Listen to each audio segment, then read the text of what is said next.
Hey, Adobe Live family, welcome! Oh my goodness, Izzy, are you excited? Oh my gosh, I'm like butterflies, excited, all of the above. It's insane. This is going to be such a great day. You're just tuning in. This is the beginning of our creative Design for Your Creative Business boot camp. And it's International Women's Month, so the girlies are taking over the stream today. Izzy, anybody that doesn't know me, my name is Brittany Megan. I'm the CEO and head socialista of Socials and Stilettos. And this is Izzy. She's an incredible designer. Thank you. Also the founder of Ottawa Design Club. Mm-hmm. You have an incredible zine here, yes. Right? Izzy, I'll let you introduce yourself. So, yeah, I'm Izzy from Ottawa, Canada. We actually did not know, but we're kind of neighbors. Yes. Yeah, from like different cities. But, yeah, I'm a brand designer and strategic strategist. You're a creative genius is what you are. And yeah, on the side, I do the Ottawa Design Club for fun, which is a volunteer community run with a lot of friends and just showcasing the creative platform. And yeah, we did a zine last November, which was insane because at our launch, 250 people showed up, which was insane. Yeah, I know.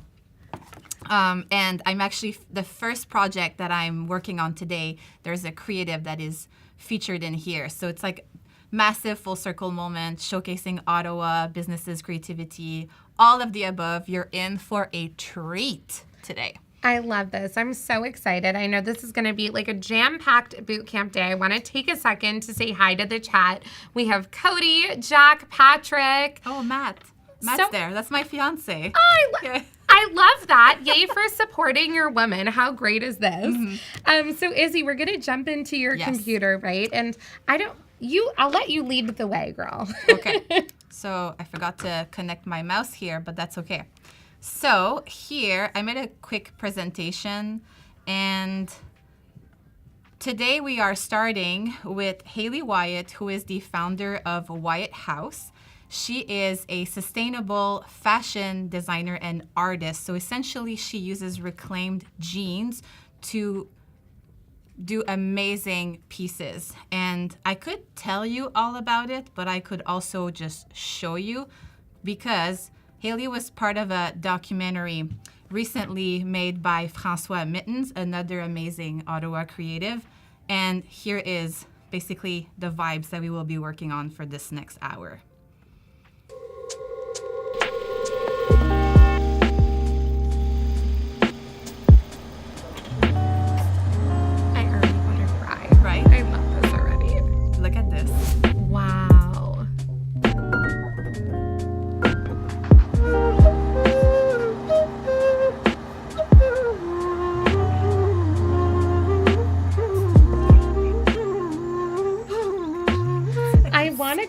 This is so incredible. What a great production, too. So this is a collaboration between them, right? Correct, yes. And we're kind of seeing a little sneak peek here of what we will be designing first. So basically, Haley came to me and she needed a new logo to showcase her growth as an artist. And just let me see if I can connect my mouse. Here, there you go. Basically, like to grow as an artist and within like the fashion space. So we needed to create something that was somewhat similar to what she had before. So I know we're not supposed to say the C word here, but this was designed in Canva. Oh. Do not shame Haley for it, though. We all have to start somewhere. Exactly. This was good for the time that it served, but Haley has, as you can see, like her collection, her talent has grown so much. So we need to create something that is timeless, that will show the boldness in her pieces, but also will work as a woven tag inside like the labels and stuff like that. So something that is just going to grow with her. So we're going to start there.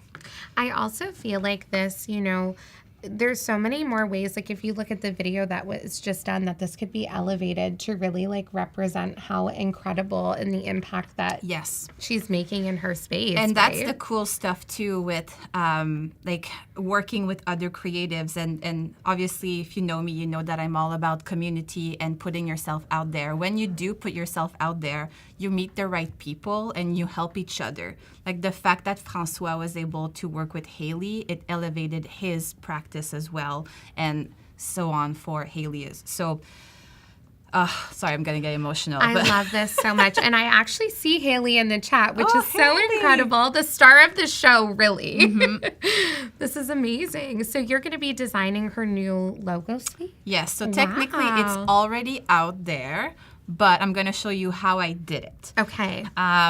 So I did like a font research. I like to go on Creative Market because I like to use fonts that are just a bit more expensive, because then it's not everybody that uses it, and we can Right. alter it too, and making sure that it's like the best fit for the brand. So I really like this here, which I'm going to bring onto the canvas, and it is called 1111.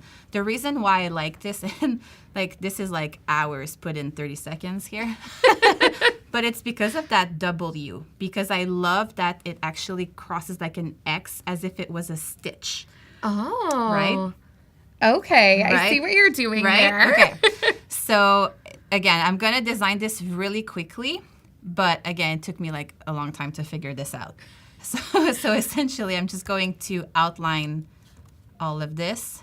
I want to use the caps, all the uppercase. I say caps, but I should say. I say the same way. Okay. So don't worry. This is like- You're I not think alone. This is like a French thing. It's just like, yeah. Okay.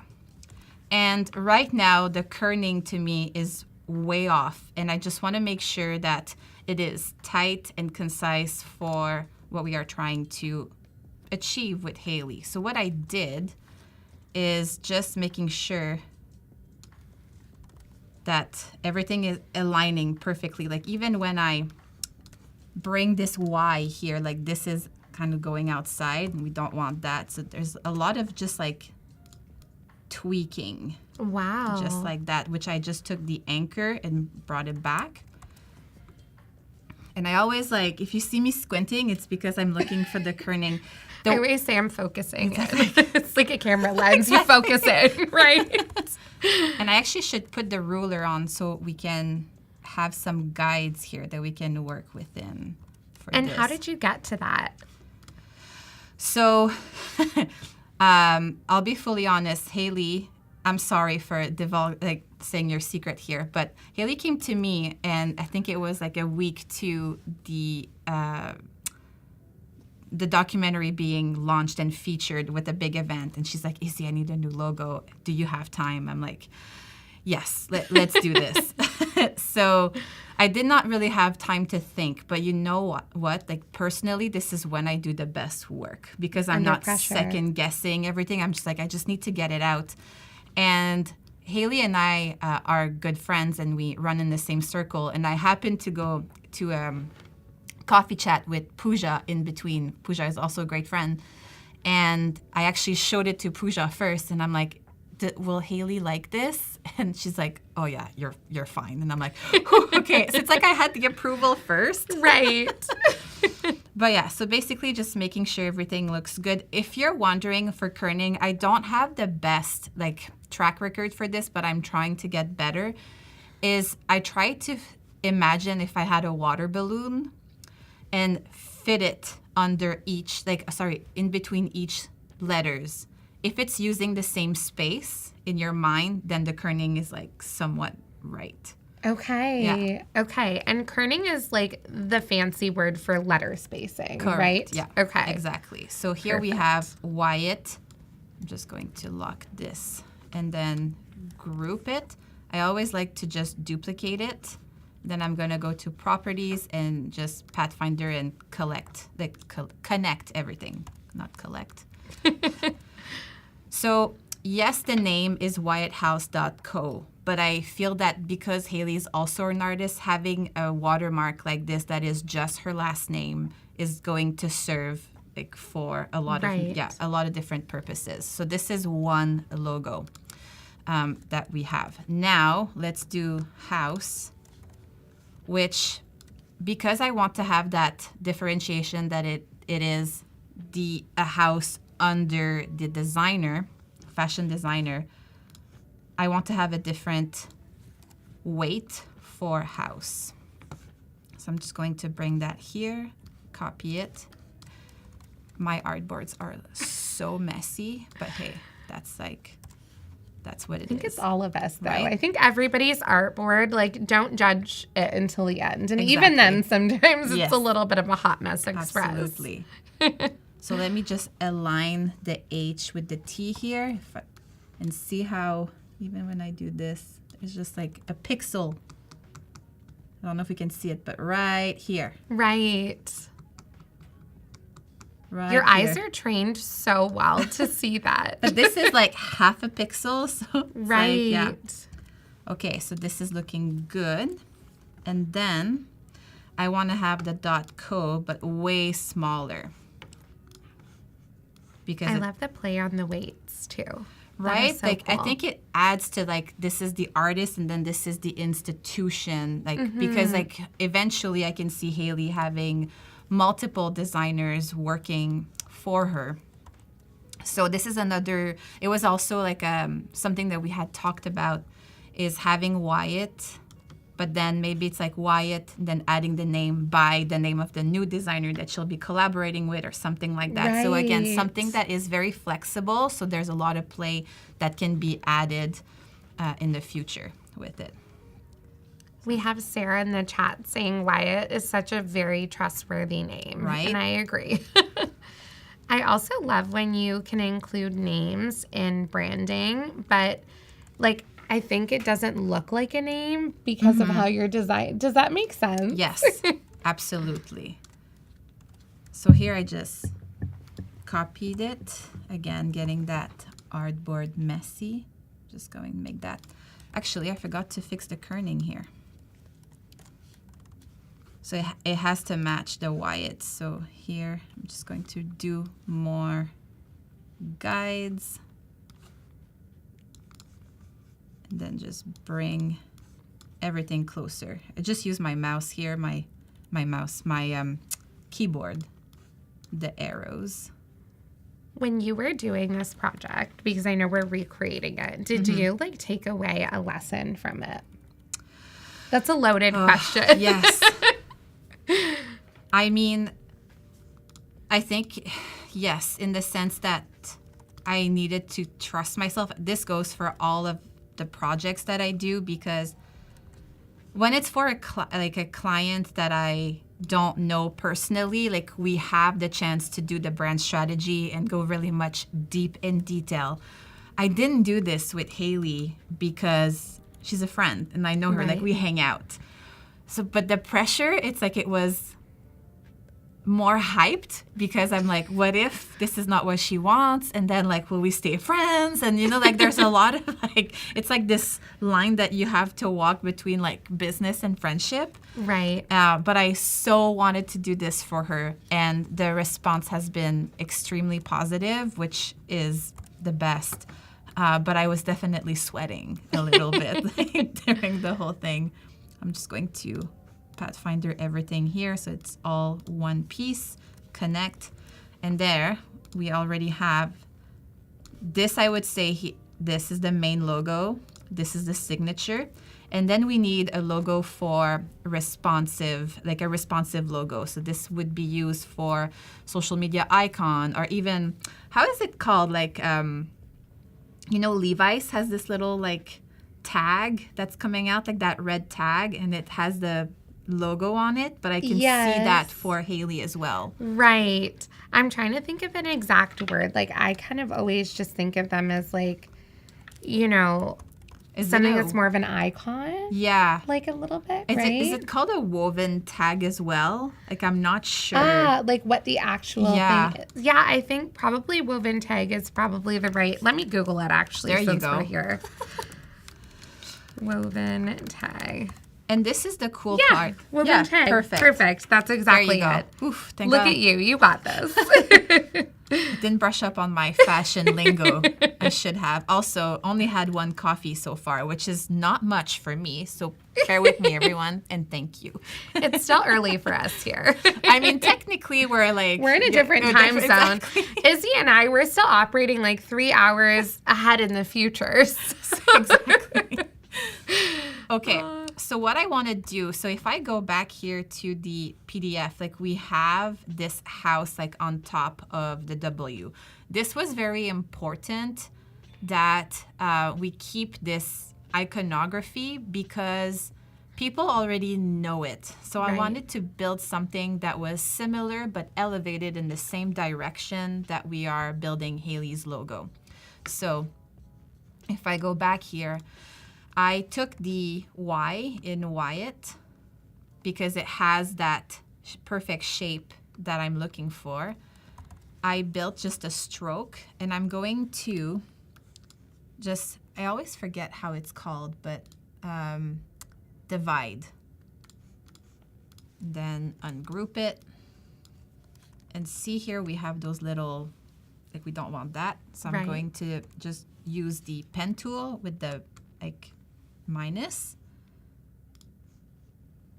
And now we have a perfect shape. And we're just going to flip it around and use that. That is so cool. So we want to make sure now that it's actually sitting perfectly in here, right? In between, so it has that, Like it connects a little it not connects, but just make sure that it's like using the space in the best way. Like the negative part almost, if you want. So I'm just going to center this using the align tool. I'm going to lock this and just select the anchors and then just shift it whoop, Wow. like that. I'm holding the shift key to actually select more than one anchor at a time. Just shift it like that. And then bring it up. So see how it's creating now, like we have those perfect lines. And that was very important optically. I'm going to group this. Oops, I have to unlock it first. Going to group this. And there you go. We have a logo family here.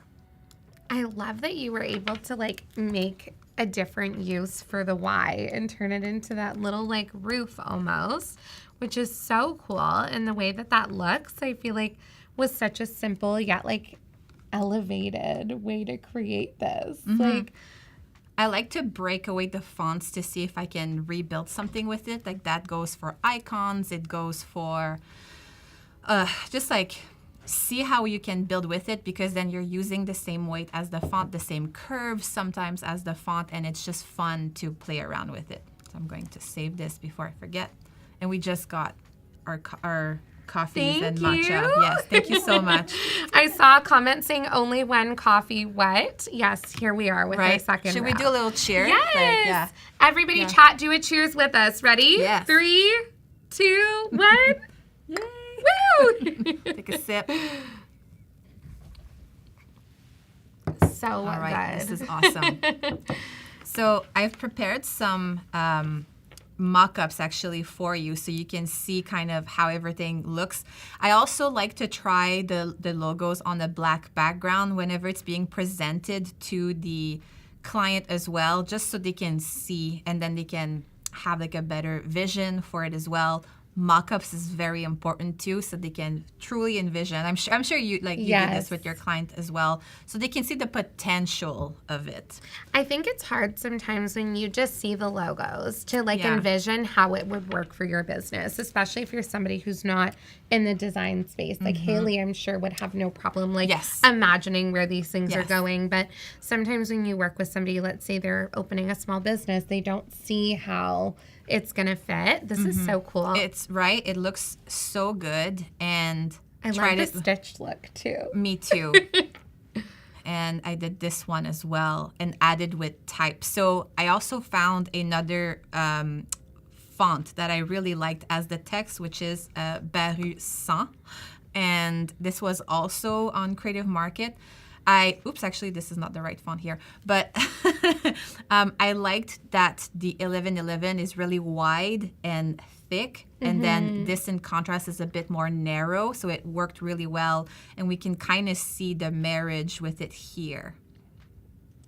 I love that so much. And we did have a comment a little while back from Cecilia asking about, how you had chosen these fonts. You mentioned you found them on Creative Market.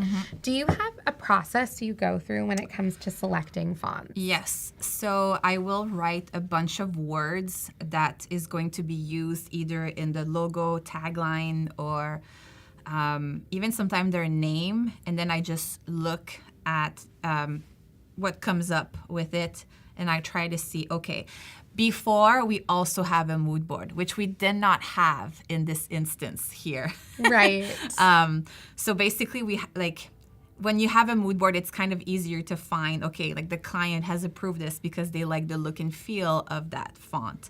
But this here was purely intuition, which again, Haley, you really tested me in the process, which was great. But yeah, and also I forgot to mention something, like the reason why I picked this W, right? Because to me there's meaning. So I always like to find if there's a way to connect those little hidden messages or icons and stuff like that. But if we do go back to Haley's logo, she did have this sewing machine here in the middle as well.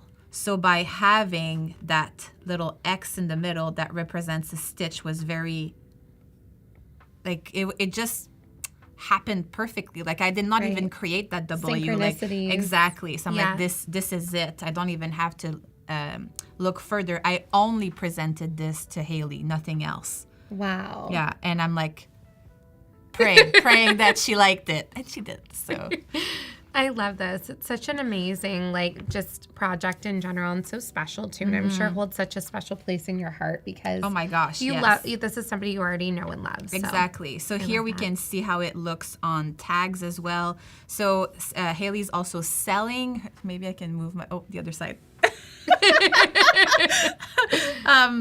Also selling the pieces. So by having this on the, it's called the tag. Just to see again how it looked, and we love the black and white look, and it looks so good too with jeans because everything is with jeans. I love that. Which is where we're going to next. So Haley does not know about this, so I'm like taking everyone for a little wild ride here. Okay, so I actually have to open Photoshop, which I should have done previously.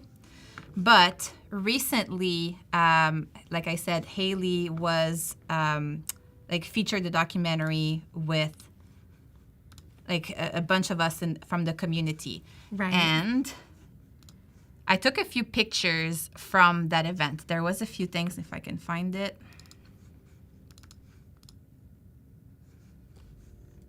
While you're looking for this, thank Izzy, you.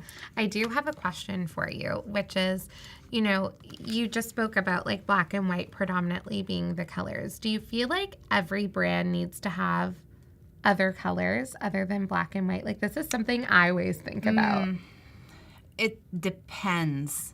It depends on the messaging because color carries such a lot of emotion and messages. So with Haley, it made sense because with jeans, the black and the white, it's always going to show up really crisp and nice. And also, we created a really nice pattern with the responsive logo, which she wants to use for pattern inside a jacket and stuff like that. So I love that. But for depending on if you're building a brand for a business, let's say, ask them first, what are you trying to say? And maybe do a little research on color theory so that way you can choose the best color. There's a big difference between yellow and red, for instance. Yeah. Right. Mm-hmm. I love that because I always feel sometimes in my own brain, I'm not a designer by trade. I'm a social media girly, right? So for me, I always think you're kind of taught to have your 3 to 5 colors, but that's not always the case for every brand, right? No. You have to feel it out. Also, I I like to break the rules. And I feel that the best brands, they break their own rules sometimes. And that's okay for specific campaigns, or if they're like doing a collab and stuff like that. Like, you can play with it, but it needs to be intentional. That's the main thing that you need to think about here. Okay, so before I crop, oops, this was taken from the showing event. And this is basically just a pile of jeans, which is also, this is why I wore this today, because I wanted love to. that. She's like your biggest supporter, Yeah. Haley. And Haley said too, she loves that black and white. It works with every collection, which is so true. So I want to use this pile here because I want to bring it in Firefly. So let me just save that quickly. So I just cropped it. I'm so excited. I don't know what you're doing. I feel like it's going to be amazing because as soon as you said Firefly, I'm like, everybody grab a snack, okay? This is going to get good. Yes. Haley's like probably sitting on her screen being like, what is she doing right now? What What is this? Just wait. Watch the magic happen. So Haley, if you've seen her on social media, White House, she has a lot of followers and she builds like really good reels. And I think that now having the brand, like she would even want to like step in that more. So I want to create an end card for all of her reels. So basically we're elevating what we have static and going to motion. Okay. But you're like, how can we do this with Firefly? We will. I'm Well, like, so trust excited. the process. So first, I want to have something. So this is not meant to replace. This is definitely something that could be suggested as, hey, maybe you can have a videographer do this for you later, and then like this is how it could all look. Specifically that we're going to go into Firefly Video Beta, and it's in beta, which I don't think you can use for commercial use right now. But it's still good to ideate and show the potential and also just get acquainted with it because it's going to be part of all of the tools that we have at our hands, like the tip of our hands. So, okay, so I want to go into portrait. This I can use for commercial use, by the way. The images only, it's safe. I'm going to do a composition reference. I'm going to select the image that I just cropped. The chat is so excited. Haley is like losing her mind. She's like, OMG, I'm so intrigued. We're all like so here for this right now. So I like to use a reference image just because it can dictate exactly where we want to go and you don't have to go too crazy in the prompts and stuff like that. So for here, I just want to make sure that the strength is at the maximum. And style, I don't want to have a reference style, but here I like to use with the effects. I'm going to go to hyper realistic, and because it's jeans, I'm going to choose color palette, but I'm going to go to muted colors because I want to have something that matches, like again, like the jeans and what we saw in that video at the beginning. So, okay, prompt, we might have to do a few tries. And even if you practice, and that's the thing, you can steal my prompts, you can even steal the image that I have, you will never be able to recreate exactly what I'm creating now. From time to time, it will always be different. I love that. This is something that we need to just understand. Right. Okay, so let's say pile. I'm going to describe like the image, pile of jeans. With stitching. Everyone's like dropping their eyeball emojis in the chat. We're like waiting the suspense. So I like to do isolated on a colored background just because it just makes it better and it won't create like crazy stuff in the background either. Then we have to, and let's just see. Sometimes like it was going to say a pile. It's fine. Let's see what it does, and then we can alter. And the cool thing that I saw, I mean, this is pretty good already. A thing that I saw Firefly did recently, actually, is having this library. Like, if we generated more, it's actually keeping everything. Your original lens. Love that. Massive game changer for me. So, okay. I mean, I like them all, but I feel like this one here is pretty good, which is rare on the first try. So what I want to do to make sure that we have the high resolution image to work with it, I'm going to go upscale all. This will just make sure that it goes from low res to high res. Okay. And we can use it after. After this, again, because I may want to use it for something wide or like portrait or story, I'm gonna go to generate fill. So I click on the pencil here and then expand. And I'm going to just make it a little bigger. It's good, but I just want to make sure that we have, you see we're missing some pieces on the side here. You want to have like space to work with, Exactly, right? exactly. And I'm going to repeat the same thing here just so, again, understand exactly what I'm trying to do. I won't just do generate. So pile of jeans with stitching. I always have a hard time writing stitching. Typing on live is like a skill set of its own, you guys. Like, on an isolated gray background, and then generate, and then see what happens. And I like that it's giving us multiple options too, so we can pick, and if it's not the best option, like see, this is not what I'm looking for, this is a lot better, right. we'll do keep, but we can always click here and do more.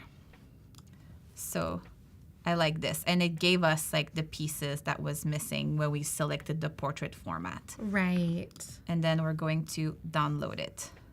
Okay, so we can do so much with this. I'm going to do another one that I have already pre-cropped, and this is from another photo. This is directly, we can't see it, but it was actually the bucket hat that we saw in the video at the start.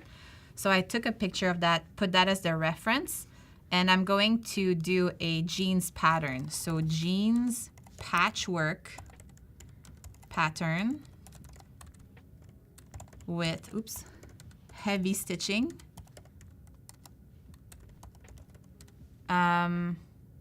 Let's see what it does just with that. I'm so excited about this. We should do a little. I know. Okay. The suspense. This is not what I want. See, like this is not what I want to create. So we need to alter. But I mean, it's still cool. I think it's because it's still referencing this shape. Right. Let's see if I start over. I was going to say maybe starting a new one. Text to image. Let's just do. For a second, I saw us on the bottom, forgot we were live, and I thought, wow, we're on Firefly. That's my moment of the day, you guys. I saw us, I'm like, whoa, how did we get there?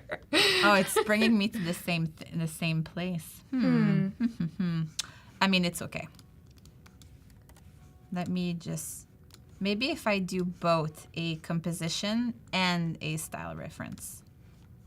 Let's see if that's going to work. Oh, maybe I picked the wrong. The wrong one, maybe? I picked the wrong one. User error, not. And I just said jeans, and it gave me a portrait of Jean. Maybe it's a dog. That's so funny. I love it. Okay, what? I just want to see the time. It's keeping us humble. Yeah, seriously. We're good. Okay, good. Let's see what it does. I think it's because this is not the proper image again. And I'm going to remove this style reference and just keep the composition reference. Make sure it's high strength. And see what it does. Yeah. See, this is like you basically saw a glimpse of my real, this is how I design at home when there's no camera on myself. And I talk to myself all the time as if I was live all the time too. I should record myself and do a reel and just be like, cuckoo Izzy. Yeah. Sneak peek into my process. Yeah, I mean, this looks good. The heavy stitching like this actually looks like Haley, so I'm still going to upscale this, but I'm going to just say maybe square patchwork see what it does. Sometimes you just need to give it a bit more incentive. See, I really like this. I love that. Really and I like also that. love that like the colors are not as like the ones before were more of like those yellow stitching, right? Whereas this kind of feels like an actual stitching. Absolutely.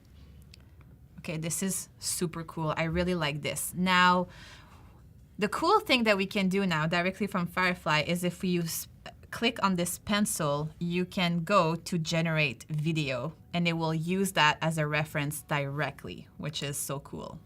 So this is what we're gonna do. It's upscaling for me right now, even if I didn't do it. And it's taking me here. So I just want to preface that I did have to buy a membership for this. There's only 2 prompts that you can have for free, but again, I wanted to get ahead of the curve and try to see what I could do with it, present to my clients, elevate my process. So that's why I've decided to invest in this. I love that. And I also love like investing in being able to bring a different level of support and ideation to your clients, I think is really cool. It's really cool. And we're going to add movement and a sound afterwards. We still have to get to, what time? Okay, we're good. We still have to get to Adobe Express. So we're doing so much here. Okay, so see here, you can see that the image is in a reference. And I'm actually going to retype the whole prompt that we had initially because, again, I want to make sure that Firefly understand what it's going to be looking at. So pile of squared patchwork with heavy stitching. And then we're gonna add a camera movement. So we'll say panning up and down. I am not a video person. So learning these terms. Yes. So apologies if you're video nerds in here. Teach me. I'd love to know your ways. But this is cool here because we do have a motion panel on the side. So it could be tilt up, zoom out, move right. And yeah, so we're going to do tilt up because it's basically like panning up and down. Let's generate. Now, this does take a few minutes. So how are you? I'm doing great. How are you? We're just doing this thing. I also love this little Me guy. too. Like, it's my favorite part of this. Like, Me it makes too. my experience like it's not, you're not waiting. It's like you get to hang out with your best friend. Absolutely. Something I forgot to do. Right now, it's going to generate a video in a widescreen. After that, I'm going to regenerate one in Instagram format. So the 1080 by 1920, which is the opposite of widescreen. Why is this guy like me coming to the office today in the wind? Yes. That's me when I'm blow drying my hair. I It's know, like right? the bangs are going like... I love it. Maybe in the meantime, I can actually pull up Haley's style guide that I did for her because there's more than one mock-ups that I'd love to show you. So maybe if I go here, you're gonna see my messy... I was actually just going to say you look very organized. Like mine are a bunch of like random files, name file 2, 12, final file 3. Like, you know. Let us know, chat. Do you keep your folders organized or are you a hot mess express? So here, basically, I can show you what I meant by having the logo here on black and white so they can see, then seeing it in context. This is work. This is work that Haley did with the Ottawa Design Club, actually. This is so cool. Yeah. The logo spacing, the pattern. I really wanted all of you, right? It's so good. This one too. Wow. So cool. The typography system, the hierarchy, and this is what I love the most is the these business cards like flowing out there. But just the mock-ups in general, like seeing them coming to life. See the woven tag here. Do you use the Mockup feature in Illustrator? I do sometimes. For these, I actually bought a series that was for fashion. So I was like, this is perfect. I only used Photoshop for this because like everything was already done. But yeah, this is, see this, we can see the full coat now, which is so cool. Now let's see how we're doing with the video. There you go. It's like we needed a little entr'acte. Yes. Right? So let's play. Oh, wow. It's so cool, right? It is. Yeah. Let's do it again with this. And I love that it's giving us a little bonhomme every time. I know. Now there's a cute different one. Yeah, exactly. And a different one. It's like I we see the whole know. family. They're just like, hey, How's can I it be going? your friend? We're hanging out. Haley said she's turning her pattern into a patchwork print. Ooh. Oh my gosh, I can't wait to see that. Wow. And we have like a nice mixture of a lot of people like their desktop and folders organized. A lot of people are in the Hot Mess Express Club. So I'm glad that I'm not alone. I feel like I'm in the middle though. Like sometimes I'm super organized. Depends on the day. Depends on the day. Yeah. Having moments. Sometimes it's like, it also depends on deadlines. If it's crazy deadline time, I actually cleaned my desktop for this today, but it was a hot mess before. Yeah. So yeah, it's almost there. So maybe in the meantime, that's the only thing that I'd like to go back easily to Firefly while it's doing this, because I have opened it from like the same from Firefly project. Yeah, I can't go back to it. So that's the only thing that I'd love to do. But in the meantime, let's actually go and prepare Adobe Express, because this is what we want to create an end card. So like a moving end card that you can add to all of the your reels. So I'm gonna go to plus. Do you do custom size whenever, or just social media? For me, I always go to Instagram Reels. So you should be able to. Yeah, perfect. This is a template though. I can add media. Oh, that's okay. Perfect. Now let's go back to see. Yes, perfect. Perfect. So let's see how this looks. This is cool. So I love that. Going to download this. Let's see how we're doing on time. We're doing good. They are animated Furbies or fur babies, whatever you want to call them. Yes. So I'm going to go to add media, upload from device. Just downloaded this.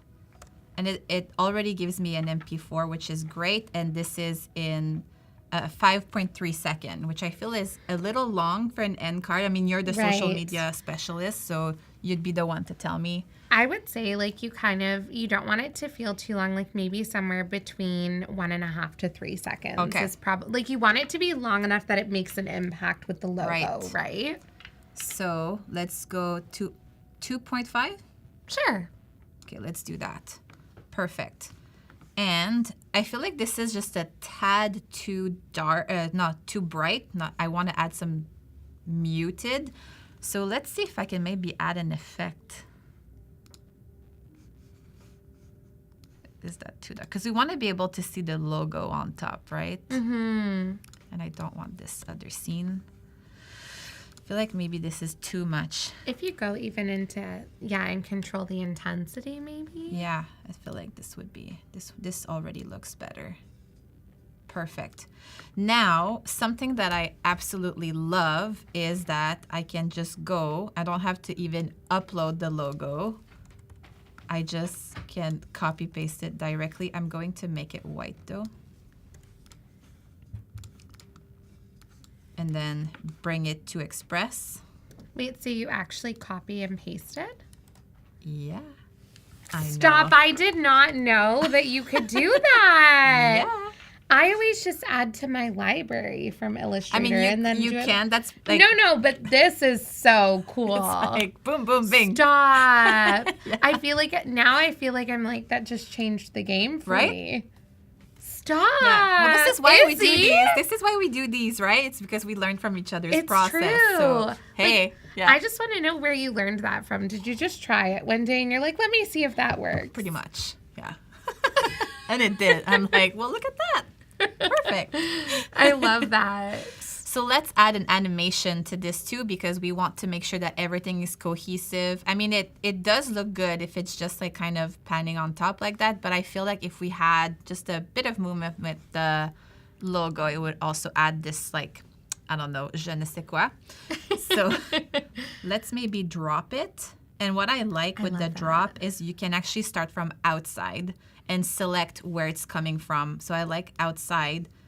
And let's just increase the duration so it's not like boom. Let's see, it's like kind of helping the transition. So because the video is actually going from down, the logo coming from up where they kind of meet in the middle, to me is like intentional movement. Right. That makes sense. Again, if you're a video or a like motion designer and you're like, oh, this is so wrong, call me out. Call me out in the chat. So let's see how this looks. Wow. I like this. I like where this is so going. Good. And another thing that we could do, so you know how TikTok has an end card to, if you download a video directly from there, it has that little logo moving and it has that boom, boom, like kind of sound. Why don't we add a sound to the end card as well? So then we can add a sound branding element. Like a signature sound. A signature sound. I love that. Which we have a lot of here in the media. So this is where we can get lost for hours. And I might have to actually put this on just so I can hear what we're doing. I'll still have like an ear out like that. Okay. So this feels weird. I know. You know, when you're so used to your own headphones, anything else is like... It's feel like it just... Yeah. But it's okay. You're trying to get used to it. So let's do indie just to see, and I have to do audio. So there is a lot here.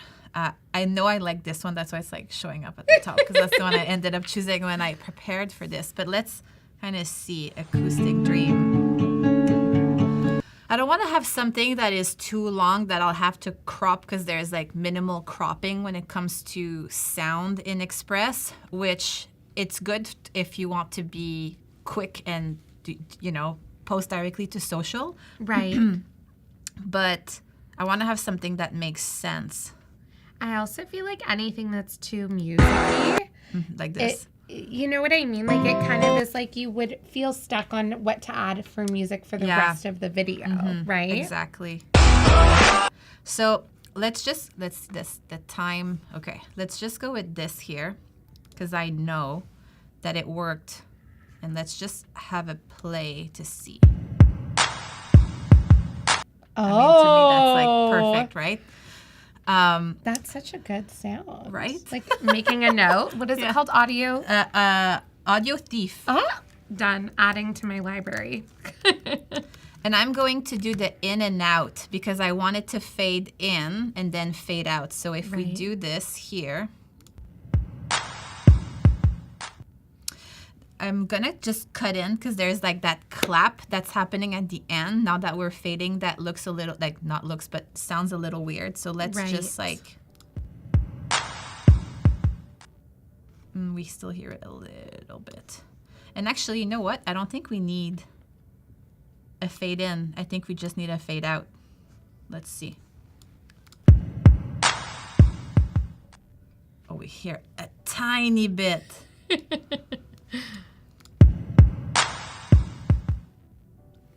Perfect. So good. Perfect. Okay, let's do that again, just so it sinks in. That is so good. So good. Okay, do we have enough time? Yes, we do. Okay, so obviously, title your work. So it would be end so card. It's not file 12, exactly. Final file 3.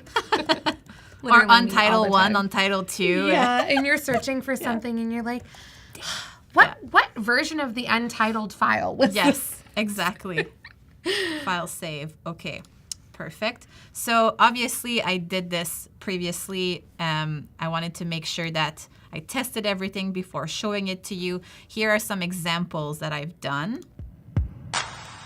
So see, this was the patchwork that I was able to get with the same prompt earlier, which I feel like this is more Haley's style. Right. But I love this.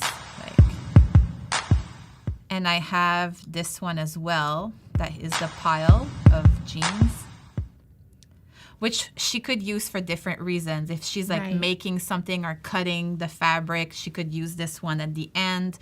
And if it's like showing a piece, a specific piece, or the functionality of it, that could be this.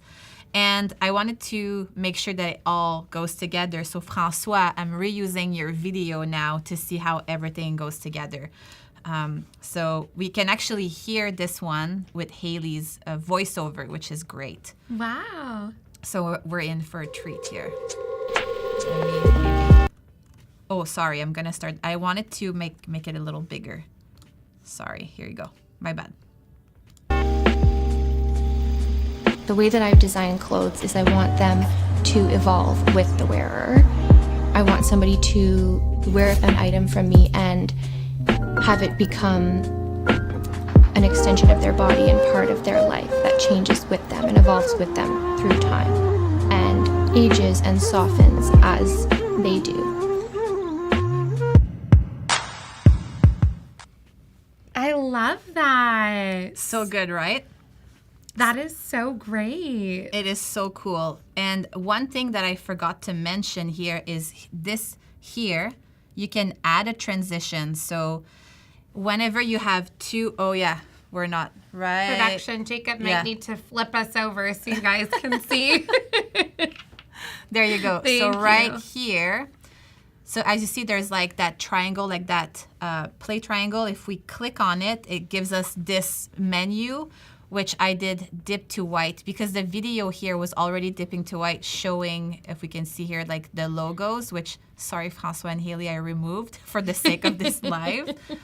But I figured this is perfect and the perfect transition to bring it over with Haley's little end card here. So like that. I love that. Yeah. That is so incredible. It's Right? so cool to see how, like, literally in this stream, we went from you recreating these logos to showing how you would put them in mock-ups Yeah. to creating something in Firefly and then now ending with this. This is so incredible, Izzy. Thank you. So basically, this is something that I like to do in the creative process. I don't stay in one software all the time. I like to go here, like I went to Photoshop, like Illustrator, I went to Firefly, and I like to kind of see how can I pull from here and there to create something that is truly unique and special, which like just gives happy, I call them happy accident because I never know what I'm looking for, but then when it all works out, it's like, oh, this is awesome. I love that. It's that, like, oh my gosh, we did this kind of moment, which is so cool. Yes.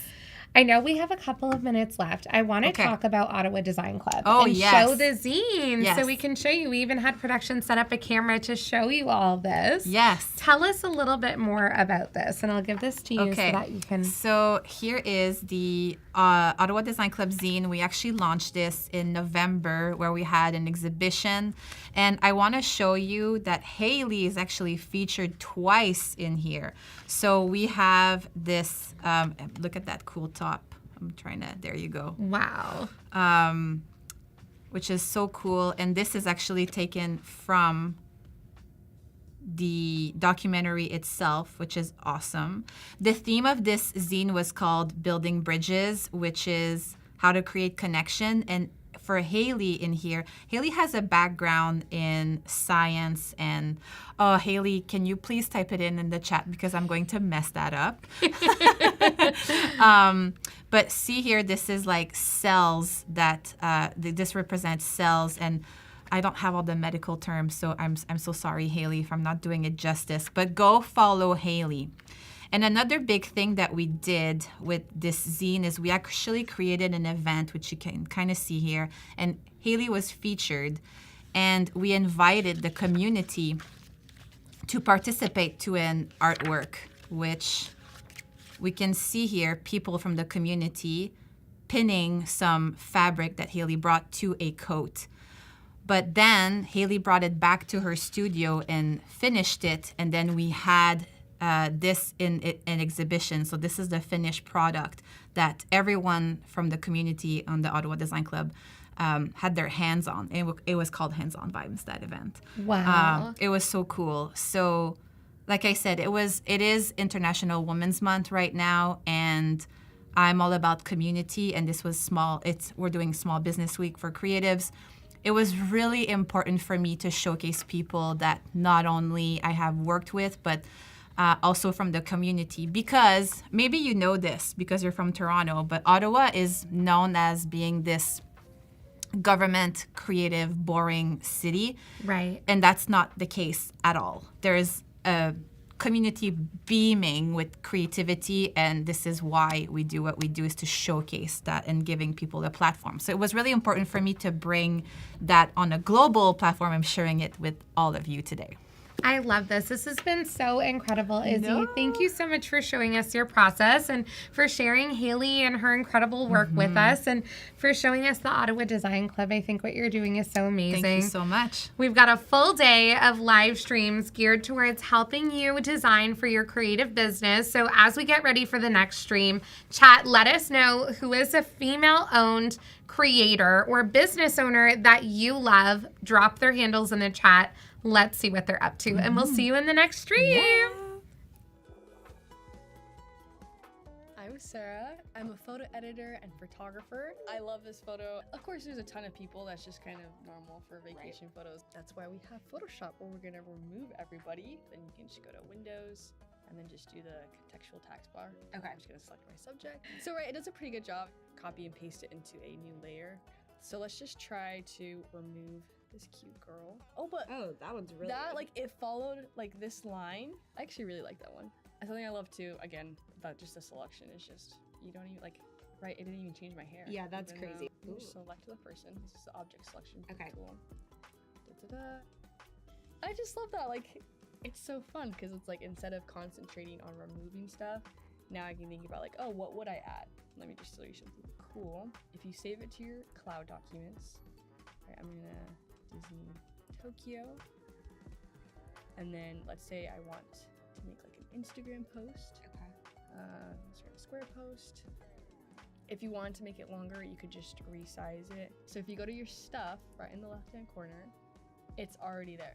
Cool. Like, that's the photo that I was working on. That's amazing. But then I go back and I'm like, oh shoot, I forgot to remove these people. We can just go back and select them all. Remove them. I love that one. That one looks so cool. And you go back into AE. Oh yeah, your link assets have changed. Update. So this part is super fun. And we're just gonna select all of it. And oh, that one's super pretty. Super good. And so if you just want to change so like for this, I would say cross, because right, it doesn't really know what it wants to change to. Right, okay. Oh, this is cool. If, right, you're like, this is supposed to be smaller, you can go into edit and free transform, and you can change it automatically. Ooh. It's a little bit smaller. We just kind of take the clone stamps. Boom. Oh, that's kind of fun. That's They're a really little cute. funky, but like, look how cute that is. Yeah, it's perfect for that. And it did match the lighting really well. We extended the photo, right, and Yeah. it fits perfectly. So if I wanted to add some text, Adobe Express makes it really easy for me as like a non-graphic designer. The recommendations based off of your photo, kind of like this one though, it's just kind of simple. Text effects. So you can add either classic effects, shadow, shape, right, because it's a little flat right now. Or you can just describe any kind of texture.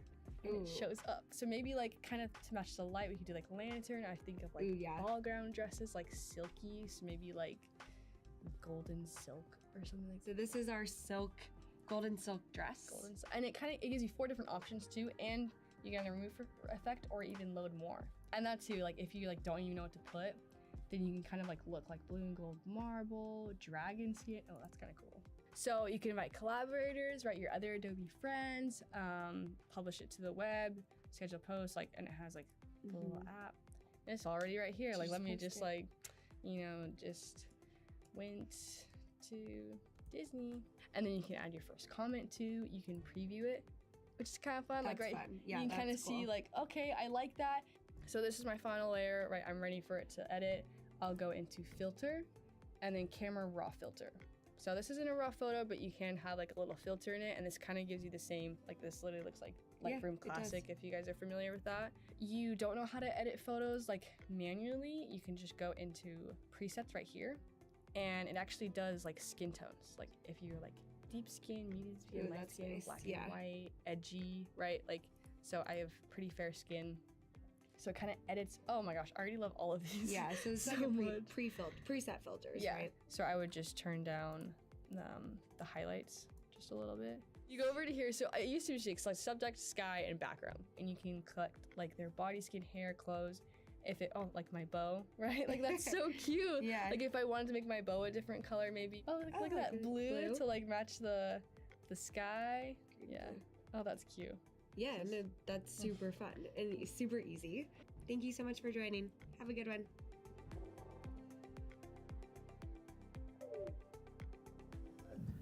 Hello everyone, we are back and we are here with Phoebe Sherman. It is so nice to have you in studio. It's been a while since you've been here. It's been a while. I was trying to calculate. It's maybe been a whole year. Oh, me Yes. too, actually. Okay, yeah. there you go. High five to that. There you go. Yeah. And we are in for a treat. Can you, first of all, tell us a bit about yourself? If you don't know Phoebe, she'll introduce herself and then maybe introduce like what you're going to be working on. Yeah, so I'm Phoebe Sherman. I'm the founder of Girl Gang Craft. We are a femme-forward community for creatives. I'm actually from here in San Francisco, but I live in Salem, Massachusetts currently. So I gotta fly over here and hang out in this lovely city with a little bit more sunshine than I have been used to the past couple months. I'm sure you can relate. Oh, yes. We have so much snow in Ottawa. 60 degrees. Yeah. Yes, please. And yeah, so my job is to help support and highlight femme-owned businesses. And I have been an Adobe Express ambassador since before it was Adobe Express, since it was Spark. Oh, wow. So yeah, I'm OG. It's been about 5 years, and I'm always really excited to be here in studio to talk about this amazing program that I love using to elevate small business owners. Oh my gosh, I can't wait to dive into this. Yes. And so today we are going to do just that. We are going to create animated video that we can use to elevate small brands that we love. So I preloaded my libraries over here with some of my favorite brands. Most of them are local, actually. Most of them are Bay Area brands. And this is really fun because you can use this for like a gift guide for maybe Mother's Day, or, you know, just like today's theme that I chose was spring. I'm really, as you can tell, really ready for that season change. Oh my goodness, yes. So, and it's really cool. We love sharing about other people's brands. It's really important now more than ever to elevate creatives and small businesses over big box stores. And, you know, there's also benefits to this that are like more tangible and selfish and like whatever. People will share your work, right? If they're featured in your work, they're going to share it. And so that's more eyes on your work. Absolutely. Best way to cross-pollinate. Absolutely. Yeah. And I mean, you know, community's also great. And we also want to, you know, celebrate each other and show like cool stuff that we love. Yeah. You are preaching to the choir. Yes. Yes. Like building community for sure. Yes. So speaking of community, while you get settled, I want to say hi to some people in the chat that are saying, hi, Phoebe. So we have Robert saying, hi, Phoebe, and Izzy. We have Cody Bear, who is our chat mod.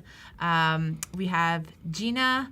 Oh, so basically, Brittany asked a question at the previous segment asking, who is your favorite female creative? Which, while I mentioned a few of them, maybe you can think about your favorite one. So we have I think it was Pink Pony Creative, which, yes, we all know Pink Pony, massive, just agency and powerhouse doing amazing Graphic things. Yeah. agency, yeah. Jessica Hish, also favorite girl boss creative. I mean, I'm kind of sad that our names aren't there, but you guys, it's okay. We're going to convince you by the end of this segment. Check us out. Follow me at Girl Gang Craft. There's a lot of inspiration there for how to grow your business. I'm big on monetization. Gotta make some money right now. Gotta make the moolah. And also mental health. It's so important as a creative to take care of yourself because if you don't, your business is not going to do that well. No, exactly. So, do you have a favorite creative in mind? Well, I guess we'll show some of them today.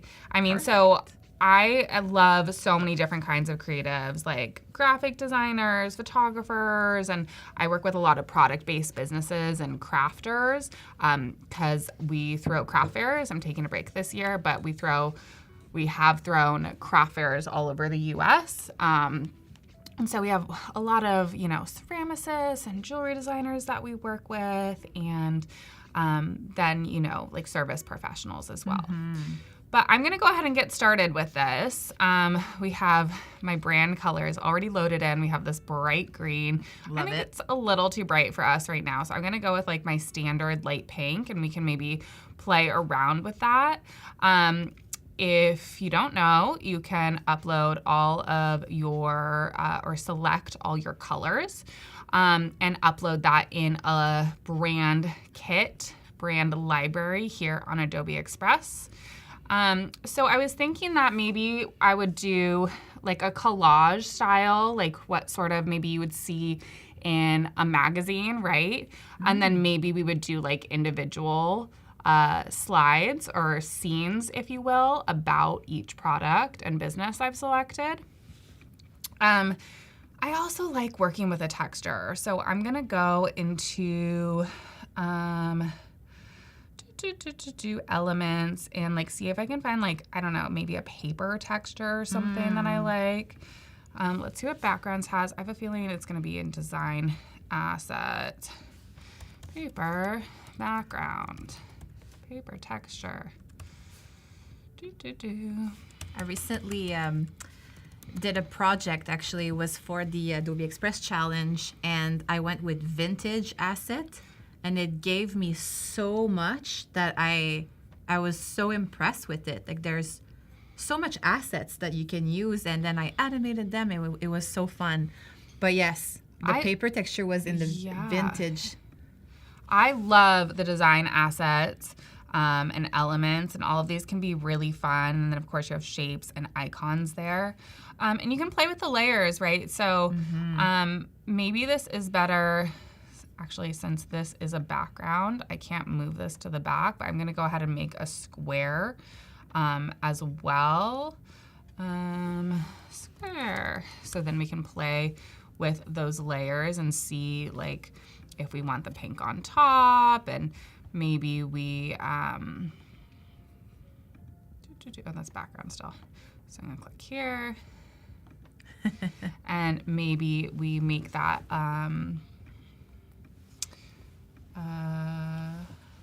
opacity. Yeah, so you could see what that looks like in front or behind. Yeah, it's not as intense. And then I like to lock things down because I'm always sort of playing with my mouse and things get moved, and I like to lock the background. And really I like to lock as many assets as possible. So once you're satisfied with them, you can always unlock them and move. Do you group as well? Like when you lock stuff, is it easier sometimes? It depends for me. Yeah. Okay. I actually tend to not be as much of a grouper. Oh yeah. Okay, interesting. I love that. We'll see that. So, okay, I'm going to go into my stuff. Here's my stuff. And we're going to go into libraries. And this is my Adobe Express folder for today. And these are some female creators that I love. Creatives, creators, creative people. Powerhouse. Yes, whatever you want to call them. This is my friend's book, Erica Feldman of House Witch. She's actually on the East Coast. She has a store in Salem, Massachusetts, and she just came out with this new book, and it's all about witchcraft and Cool. like what you can do for each season. So whether or not you're like, what season are we in right now? Pisces. So whether or Pisces, not yeah. you're a Pisces or whatever, right? You still maybe want to cultivate some of those Pisces things. Is it like manifesting and stuff like that? Yeah, like Cool. some spell work and stuff. So I just use the erase brush as well to get rid of that cow print I had. So this is gonna stand alone. We're gonna do a little zooming in. Help my eyes out a bit. So I'm just stacking all of my images that I selected of these femme creators and creatives. This is Higher Goods, Hyer. And they do these amazing, I was gonna say it's really cute. such good purses. I think from like dead stock fabrics that they find. They might be LA based.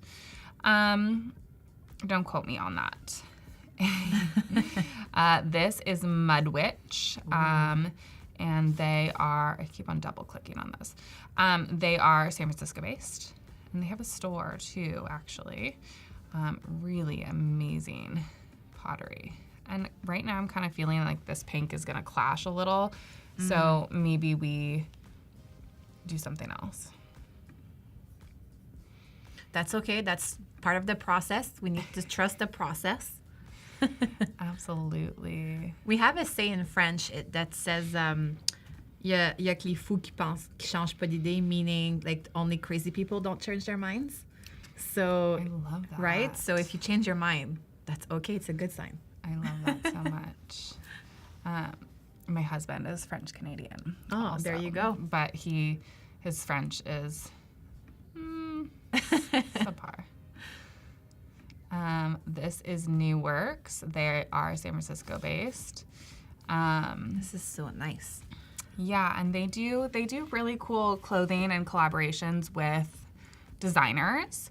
Our friend Kitya Palaskis, who's Australian and is one of the other OG ambassadors, they did a one together, a tulip design, maybe a strawberry design too. This is so nice.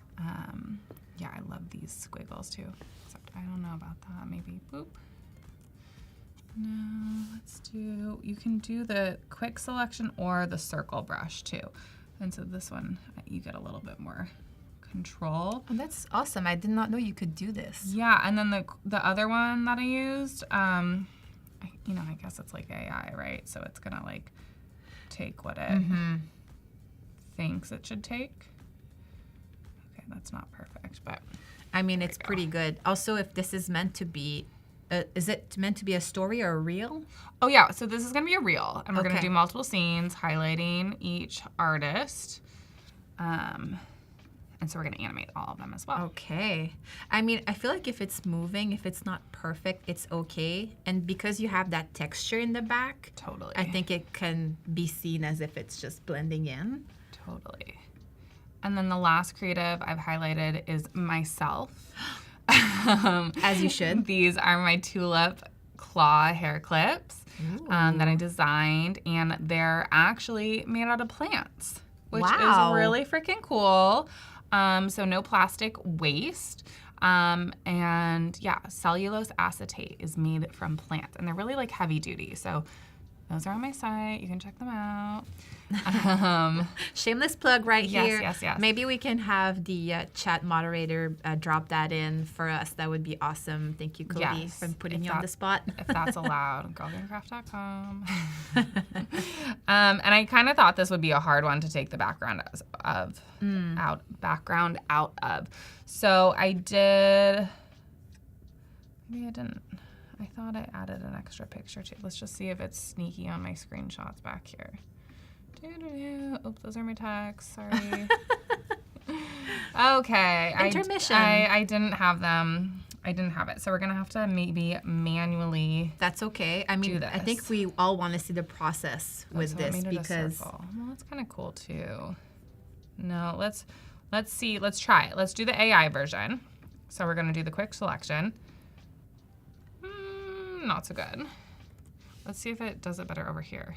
That's not great. it's like seeing the shadow as if it's a part of it. So we're just gonna maybe squint and lean really close to the computer for optimal. I do this all the time too. I'm always like zooming in, zooming out, and like Yeah. You gotta close one eye too. Okay, so I use the big one to like get rid of the bigger piece, big space, and then refine. And then I'll go in. Yeah. I'm kind of happy that this happened because then we can see it how it's done directly in Express. When you had prepared it initially, was it in Photoshop that you removed the background? I had a different picture. I think that was easier to remove the background. I think the shadow one is particularly tricky. It is, yeah. But I guess that was our fate for the day. I might just leave it like that. I think it's also realistic, right? Because sometimes you get photos from your clients and they do have some obstacles like what you're showcasing here. So you need to find a way around it, like this. This is fine for me. There you go. I'm going to say this Looks is good. fine. What do y'all think? Tell me if you want me to keep erasing. And I see Cody has added the hair clip. There product, you go. Link. Directly to the product. Oh, thank you so much. Thank you, Cody. We love you. Okay, so this is what I've got for like your sort of magazine style collage. Oh yeah, I think I wanted to say something about like spring here. So we'll add in a fun text, maybe spring, small biz, wish list. Yeah, that sounds good, right? I love the wish list part. Yes. I know people right now on TikTok are doing like de-influencing. Yes. Right? Yes. They're like, de-influence my wish list. Yes. And I think that's fine and great when we're working with big box stores and maybe designer goods too that we can't all afford. But maybe we're influencing for the spring wish list. I think too, if I may say for myself, whenever I buy a piece like this that I know has been locally made by a designer that has like this, like they have a story, they have the passion, I feel like I'm supporting their craft too. And because there is that connection, I feel like I just cherish the piece a lot more. Absolutely. Yeah. 100%. And most of the time the quality is better. Yes. It lasts more. You know, maybe it's less like trendy, so it really is more seasonal and you're going to like it more for longer. And you're supporting someone's dream, you know? Exactly. You're supporting maybe their kids' soccer practice uniforms or, you know, their rent instead of Walmart's. And I feel like Whatever. whenever you do a purchase like that too, it's more intentional. Like you're not just buying because, you know, it's you've seen it in an ad.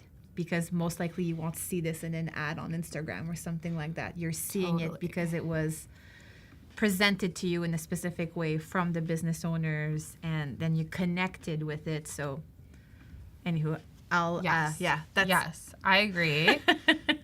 Yes, I've dedicated my whole life to yelling about small business owners, so I will continue to do that, and we can all do it together, right? Yes. So maybe if you want to have a homework assignment, if you're watching this and you feel like you want to take that on, maybe your assignment is to gather some, you know, small businesses that you love and make your own spring wish list. Yes. Yeah. Yeah. And sharing someone else's post or reel or even product like this is free. And you never know how much you're helping them by just doing this. So Absolutely. So tell us about what you're doing now. Like the text effect is so cool in Express. Yeah. So I just found a cute little font that I loved. Ooh. What is it? I do like this font a lot. Me too. It's not one of my typical brand fonts, if you will. Where did it go? But it's very spring-like. It Like is. I can smell the Bellow- flowers when I look at it, right? Yes. That was one of the first things I said yesterday when I got in town. I was like, there's flowers already in bloom. I know. Oh. Ditto. Spring, let's see, the font, Bellow Script Pro. Something to look into. Okay, yeah, what did I do here? I went on effects and I did a strong shadow. And then I changed it. You just click on it to change the color. And I just did one of our brand pink colors. This is awesome. Looks So- great. I love how it's matching the purse and pants. That's exactly, I pulled the orange from the purse. That's awesome. Which I guess I can show how to do again too. So you click on the fill and then you click on the eyedropper. And I could just, take from the purple. I could take from this purple. Oh, this think is that's nice pretty too. Yeah. But I'm feeling the orange. It has more contrast. I think, Yeah. again, for a reel, you want to make sure that we're going to see that hook quickly. I have been recording myself for 20 minutes Oh. over here, so. I didn't even notice. I didn't either. I was like, I wanted a maybe 3-minute clip. So I want to say hi to Jeff, who just joined us. Hey, Jeff. I see my friend Pooja, too, in the chat. Thank you so much for joining. And Julie is saying hi. Hello to you, too. So since I am featuring all these small businesses and I want to really focus on lifting them up, I'm going to actually write the small business name near each item. Mm-hmm. And I'm going to pick a less decorative font, if you will. For readability. For readability and contrast, Yes. you know? I think I want, what is it? Sans serif? Serif? This Opposite. right now, you have a serif This is right serif. now. Yeah. Okay, so I want sans serif. Aglet sans. There you go. That's a sans serif. I don't know. You say that so lovely. So It's lovely. technically French, right? So that's why I read it in French all the time. I don't think I knew that. I guess you learn something new Yeah, every day, because folks. sans means none. So Okay, it's an yes. like sans serif. Yep. It's like no serif, essentially. That makes sense. New works might be 2 words. So I'm just labeling all these. I like this font too. This is fun. cool. All around Gothic. I love how there's such a wide library of fonts on Adobe Express. Like you can get lost in it for hours. Oh my Like, Yes. Yeah. It's challenging when you're working on a brand too to like pick one and then you have to stick to it. do you have a trick for that to select fonts for brands? Well, I'm not a designer for other folks, but for myself, I've done a few rebrands for us the past few years, and you definitely want something that you're not going to get too sick of also. Like, you want something that's fun, but, like, stable. Like a stable font. that has longevity. Yeah, that's Yeah. a better way of saying Yeah. it. And you want, 2 to 3 fonts. Yep. One that's maybe more decorative, Yep. and then one that's good for, like, think about for a long paragraph on your website too. You want it to really be readable and So basically, you would have fonts for your headers. So like I call them also decorative fonts, like, but having some for paragraphs. yes. Okay. I think I'm gonna move this text down here though. Okay, and then I feel like I want some arrows. So I'm gonna go into, I got a new computer, and I feel like the standard here is so much smaller than my last computer or something. Like I feel like I'm like squinting a little bit more. Like maybe I'm just getting old. Maybe I've just gotten old the past few weeks. I don't know. Did you? Maybe. I was like, did you just have a birthday? It's not impossible. Technically, we're getting old every second, which is kind of crazy when you think about totally it. Totally crazy. Yeah. It's wild. Now I forgot what I was doing. Arrows. We are getting older and wiser as we do this live with you folks. Yes. We're just all growing old together. Exactly. This could mostly be nonsense this whole hour, and that's fine. And somehow you guys bring me back, so I'll take it. There you go. I want to give a quick shout out to Alessandra in the chat right now because she said that she is in Adobe Express and working alongside with us. So Amazing. yeah, that's great. Hopefully we that. can inspire you back. Okay, so we have shapes, and then I think they probably have arrows in design assets too. So I'm gonna compare. I don't love the. This one's good. This one's good. Yeah, that's good. It's a good one. But the thing is, So you want it to point to the right I figured place. out how to hack recently and how to change colors with design assets. Oh. Yeah. How do you do that? So if you go in effects, This is a design asset, right? yes, Oh. and then you go to custom. Okay. Yep. And then you can color pick the colors directly from your artboard. So let's say you wanted to have the orange orange. arrows. You can, instead of the shadows and the highlights, I make sure that they're both the same. Okay. Yeah. Yeah. That makes sense. I mean, yeah. Because the which- highlight is a bright green. for Just some in, reason. I mean, this is a flat, it's a flat design, so it's okay. But let's say if you had something that had two tones, then you would want to have the same color. But I was really happy with myself. That's I figured great. I this love out. that. Yeah. I'm gonna make some of these a little smaller. I am saying that things are really small, and then my computer is like 10 feet away from me.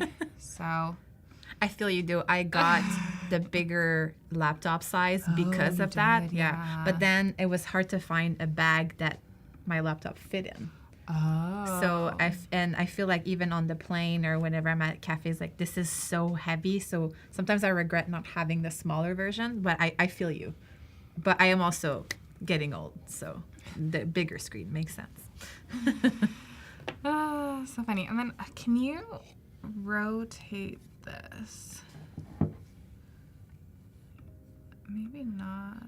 Can we do a mirror of it? I think if you zoom in, and then you could You could just turn it around. turn it. But You can't do a mirror. but I think if you could, those little side panels, the white. Oh yeah, this is good. That works. It's fine. But Because I think you can actually shift it like that. okay, well, that's a question mark for now. Okay, so here we are. This is this could be a really cute story, right? Also, you could just post this as a flat image for your story. And you could tag everyone. So maybe that would be, maybe you wouldn't have all of these brand names and you could just do tags, or you could do the little tag over it or under it. That could be a cute way to celebrate these businesses. And again, additionally, all of those people are going to repost that. And then if you sneakily add your own item in there, then your item is going to get shown a lot as well, right? That's smart. So smart. So we're going to animate it, which could also be good for your story too, or a reel. And then we're going to additionally create multiple scenes to highlight each creative business. And so it can be a really dynamic reel that you can share. I don't know. Does anyone have any questions? Yeah. Like, pop some questions in the chat. time. This is your time to basically ask us anything about small businesses, creativity, whatever floats your mind. Is that a saying? Floats your mind? No, I don't think so. Because sometimes your boat? I do that. Like I will mix French and English sayings together. That sounds good to me. Sounds good to me. Yeah, ask us anything Yes. about Adobe Express, about small business owners, Social media. social media. Does anyone like feel stuck with social media lately? Like, let's talk about it. Yes. How are we feeling? What do we hate? Tell us what you hate. Oh, we have a question. Do you have a sketchbook routine? From Bob's. Do you? Sketchbook, no. But I do have like AI routine. I try to. AI routine. Yes. Oh, tell us about that. I try to talk to my ChatGPT every day for business stuff. Under the same yes, thing, so yes. you're like continuing that conversation Correct. and growing Yeah. on So it. I have a business plan and a social media content plan, and I just want to make sure that it really knows me with whatever I'm doing every day, and that it knows like the depth of what I'm like working on. So I use the voice feature on my phone, and I just talk to it. So and by doing that, it also understands my tone of voice, because I will say, remember this tone of voice, and then it will write something back in exactly how I speak. That's amazing. That's really cool. I love that. I think I would like to get more comfy with AI. Like sometimes I forget about it, or like I get so stuck in the day-to-day of all the things I'm doing that I forget to have, I call it like CEO time. And like I guess lately my CEO time has been about finances and getting my taxes together. But it could be about long-term thinking and like, you know, getting comfy with new tools and understanding the business and the voice more. So I think that's really interesting. I stopped drawing on paper for a while. And recently picked it up, actually. And That's awesome. I wanted an activity that I could do on my couch, because I have an office studio that's upstairs. And, like, when my husband and dog are downstairs, like, I don't want to go upstairs. Like, it's so hard to go upstairs, like, you know, in the evening sometimes. And so I wanted to have, like, something I could do on the couch, like watching TV or something. So I have a new gouache set and a gouache? I don't know. Paints? Gouache? Oh, yeah. Gouache? I think. Gouache? You're not asking the right person. Someone tell us how to say that in the chat, please. Yes. Tell us. Guache. I think you had it right there. Anyways, so I've been painting and drawing in my sketchbook. And That's awesome. Not all the time, but it's been, you know, more than it was. And I mean, it's meditating at the same nice. time, and just letting that, you know, overflow of creativity go, and reconnecting. giving screens a break too. Oh, is it gouache? Gouache? Yeah. Gouache. I mean, Yeah, that might again, be right. I'm reading it in French, so. Well, it's probably French. Yeah, I think so. Learning so much today, y'all. Yeah, gouache is how I've always. That's so gouache. Gouache. Thank Yeah, you. because Thank you guys. it's gouache Thank you. in French. It's the same. Gouache. So yeah, you were saying it right. Gouache. Yeah, look at us. Learning so much. Anyways, I've been doing food. I think it's helpful for me, for like my ADHD, to have a theme. So I've been just like painting food, and that's been cute and fun. And that's not overwhelming too when you have a direction, because if you look at that white blank paper, it's like opportunities or possibilities are endless, and that's scary. You could be painting flowers or a bear or yeah.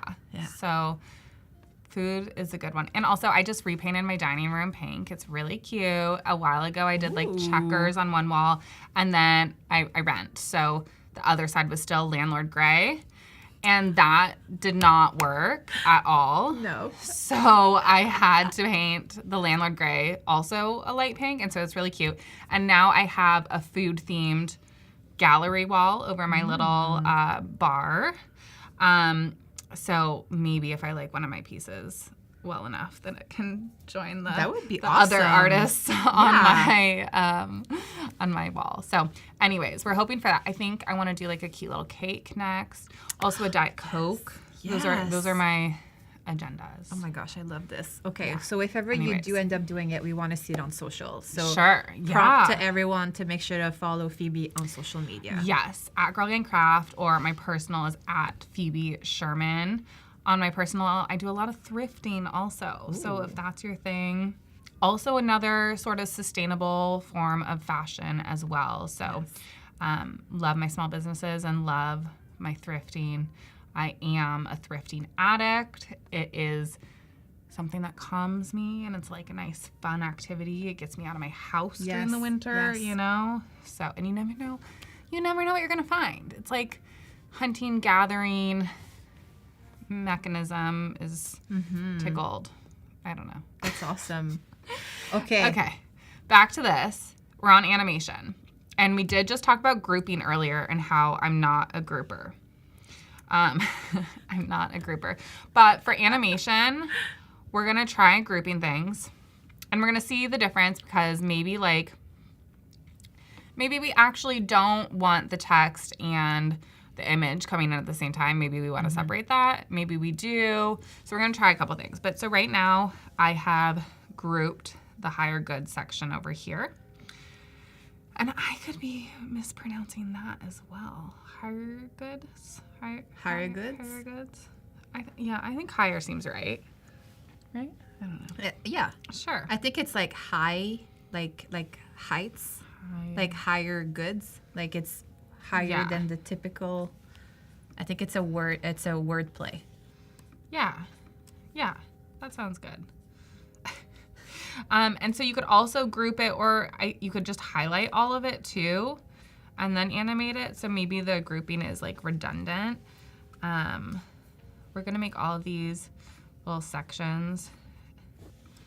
And I'm just holding down the shift for when I group all of them, because it is, even though my background's locked, it's still dragging that into the animation for some reason. So, and then what's cool also is on these you can do like the personality of the animation.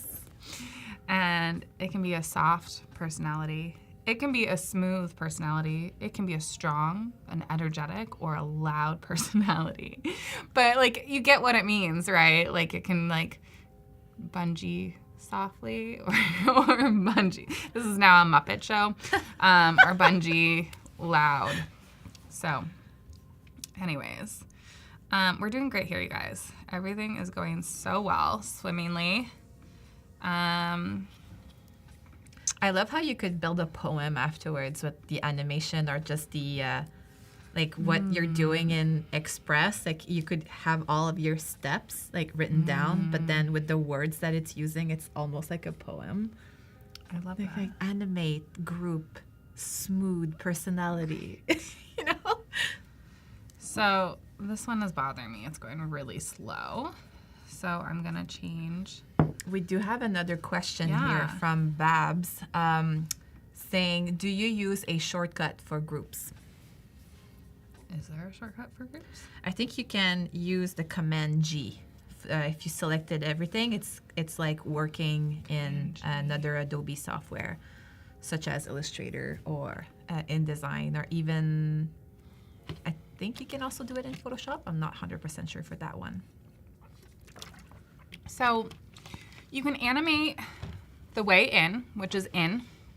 And another thing I want to point out too is that you can shift directions for all of these too. So if you click on the animation, you can change directions. But then you can also loop, which is like what your item will do once it's arrived. and then out on the way out. So like we could, I think actually the easiest way to do that is I'm going to shorten this and I'm going to duplicate it. And then I'm going to remove all animations. I think that's what I'm going to do. So then they already exist on the scene, and then they could loop in different ways. So we'll see what that looks like all together. I think what you did there is really smart by duplicating it, because then you know that everything will stay in the same position and that transition will be seamless. Yes. Except I want them to be looping. I think I didn't loop that one. One's looped. Okay. Jitter. Just setting up the files so we can be efficient. Oh, I mean, that looks super cool. Yeah, I think this one didn't get selected with the first thing. What animation is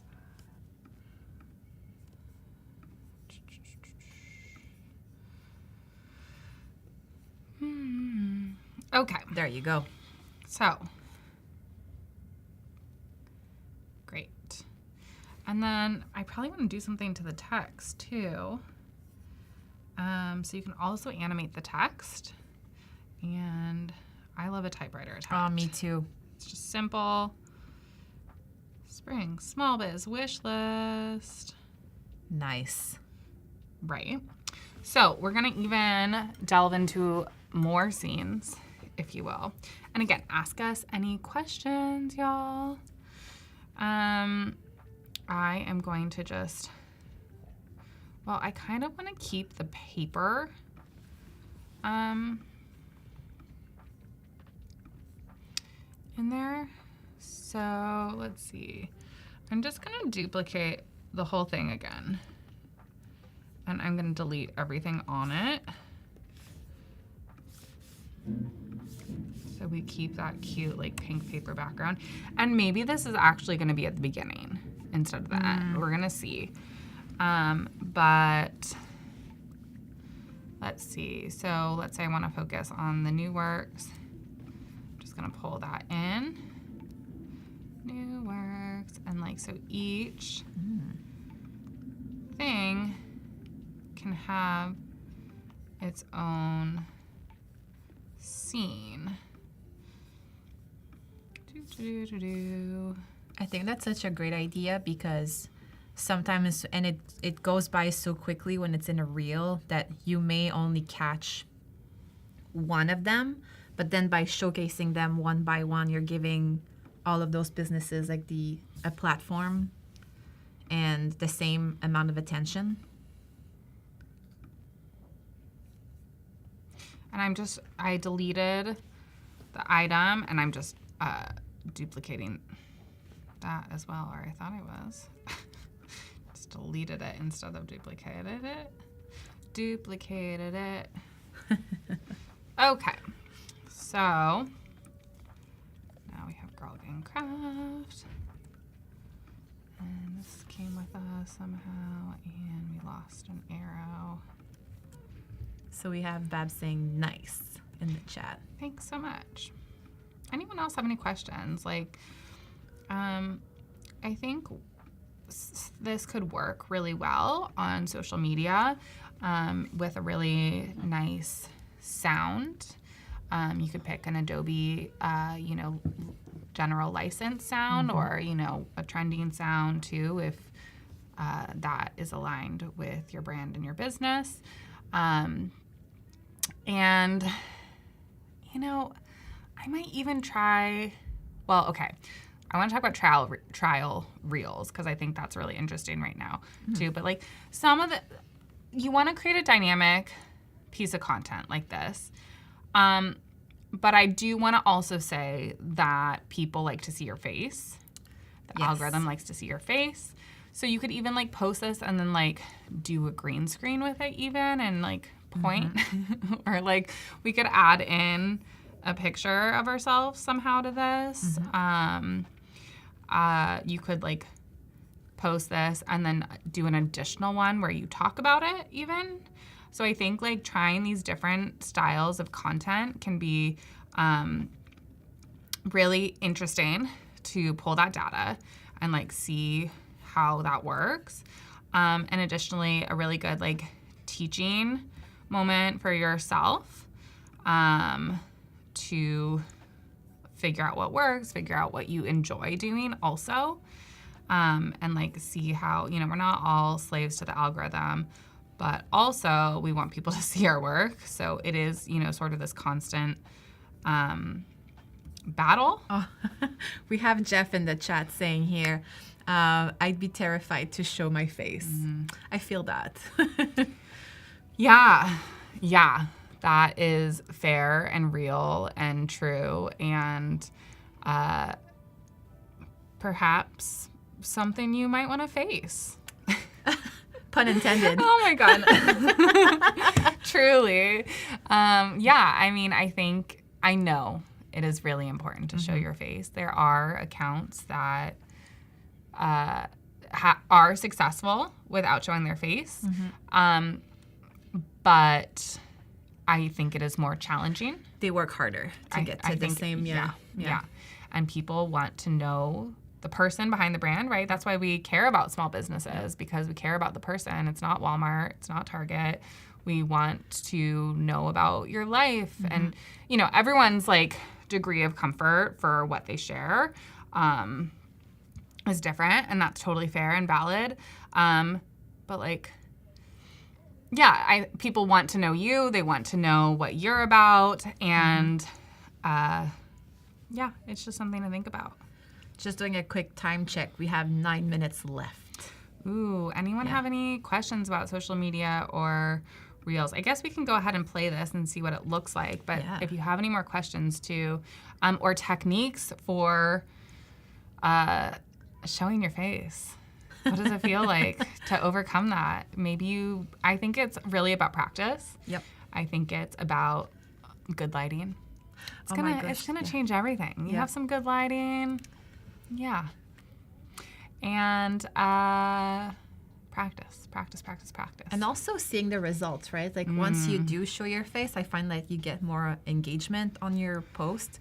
So when you see the result, that's more encouraging, and you're like, oh, people actually like this, so I'm gonna continue doing it. And if you do post your face and it's not going anywhere, it's not you, it's the algorithm. So just keep doing it. Yeah. And in terms of this, like, I think we could polish it up more and really make sure that it's nice and dynamic. I think it's long. 13 seconds is probably long. I actually like don't even really like this second slide. Okay. So, well, I wonder if I'd like it at the end. We're moving our scenes around. And I actually think I want to add another one that just has the font, the text first. And, you know, we can play with also the transitions between each spot. I think they're probably long too, so I definitely want to I'm just sliding that to shorten. I'm gonna shorten them to 1.5 seconds, 1.5,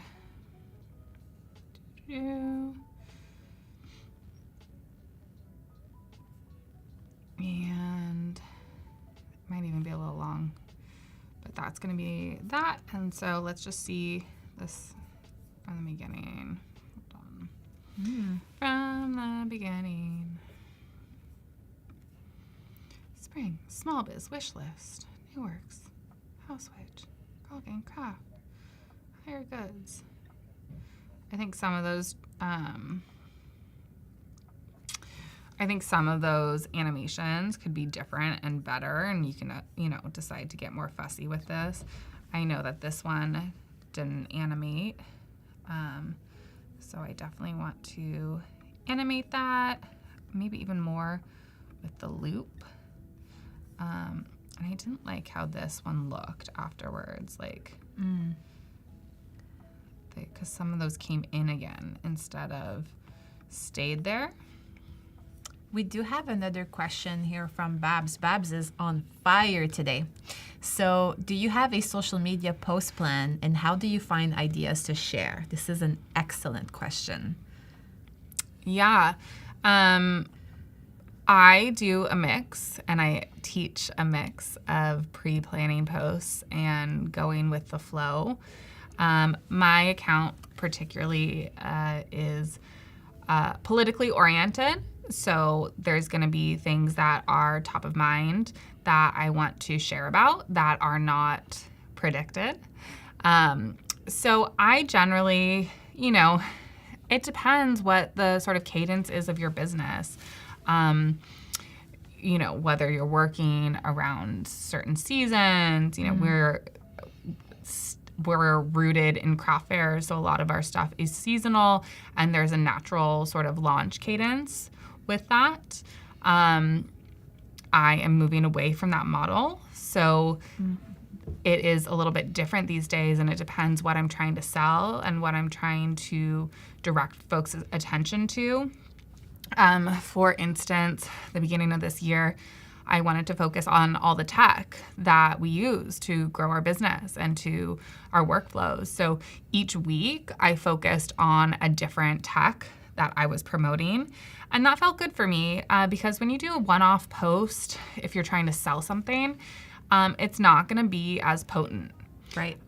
Rather than doing like a campaign style. So if you're working with, again, something that you want to promote, I suggest doing about 5 posts about that same thing in a row.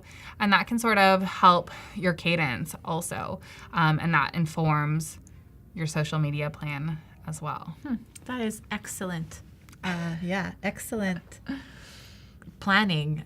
And when you're doing one post, why not just extend it to 5? As you mentioned, you're already in that mindset. I think that's brilliant. Absolutely. Thank you. Yeah. Thanks. What do you have a post plan? I'm working on it. Yeah.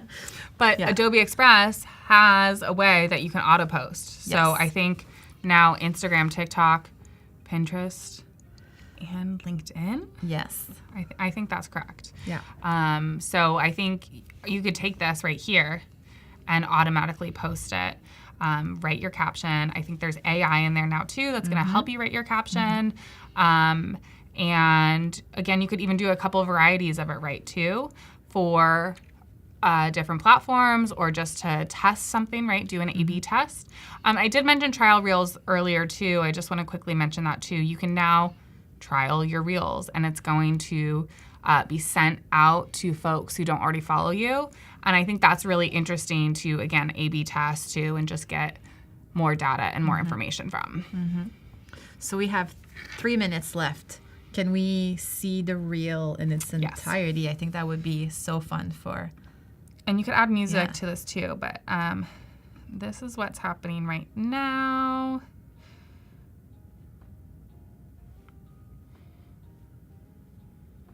And again, I think each scene is maybe a little bit too long, but I think it's looking pretty good. It's looking pretty good. Yeah. Any really final questions that we can help anyone with? So, like, how much would you reduce, like, your scene for the individual I'm reducing them products? all to 1 second. I think that's good, too, because if people really want to see the product on its own, they will watch that reel again. And then, like, that gives you more views, too, if it's definitely fast. a balance, right? Like, how fast is too fast? How fast is not fast enough? It is constantly something that we're working with, whether it's, I call this sort of like branded content, where it's like animated and, you're working with graphics and images rather than like a day in the life vlog or whatever too. And again, testing those scenes for both styles of content. Shorter is almost always better. But like you really want people to like dive into each scene enough, and it's hard. Again, I think testing and practice and learning can really help. Yeah, absolutely. I think it's also like you have just to test it out to see what sticks with your audience, and then you learn from that. Absolutely. And someone said, can you link something? Bab said, can you link something? So like if this were a PDF, or you shared this on, I think just more if you shared this as a PDF, or you sent this, shared it within Adobe Express, you could link things. But on your stories, right, within each platform, you would have to link things. And then on Reels, you cannot link things. So you do the core work in Express and then you bring it to Instagram and then you do it afterwards, which I mean, we're already on our phones, so why not link stuff with our hands? Totally. Right. So we had Robert saying, thank you so much, Phoebe, looking good. And Bab saying, thank you for your answer and inspiration, which is, Thanks for tuning in, you all. Make sure to follow us. And I'm sticking around for the next live with Brittany. And this was a pleasure. Yeah, thank you so much. And stay tuned. We have more cool stuff for all of you.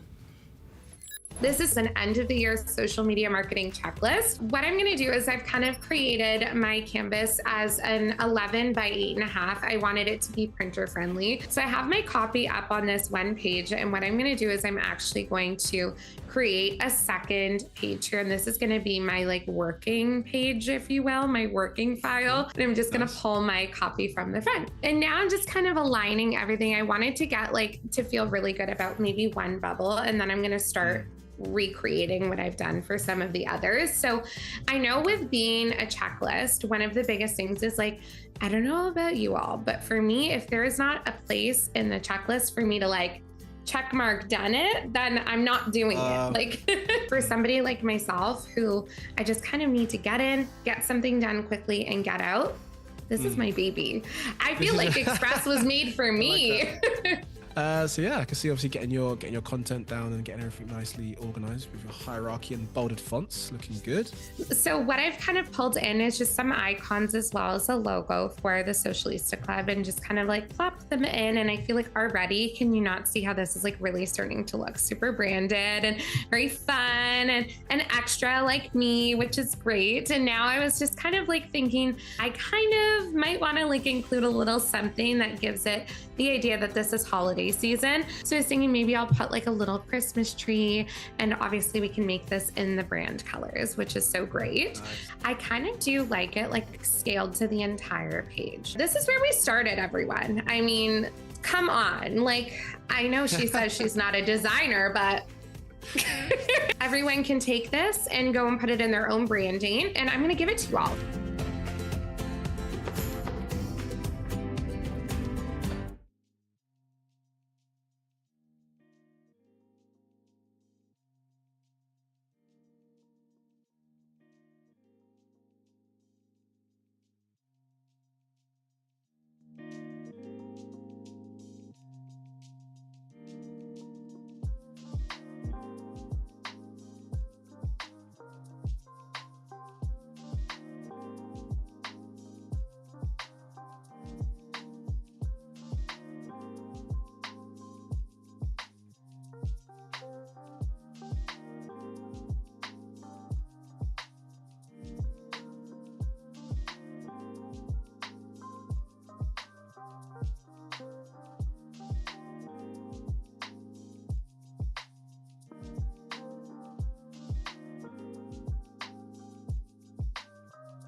Hello, hello. I'm Phoebe, and I'm coming from you from Adobe Live here in San Francisco.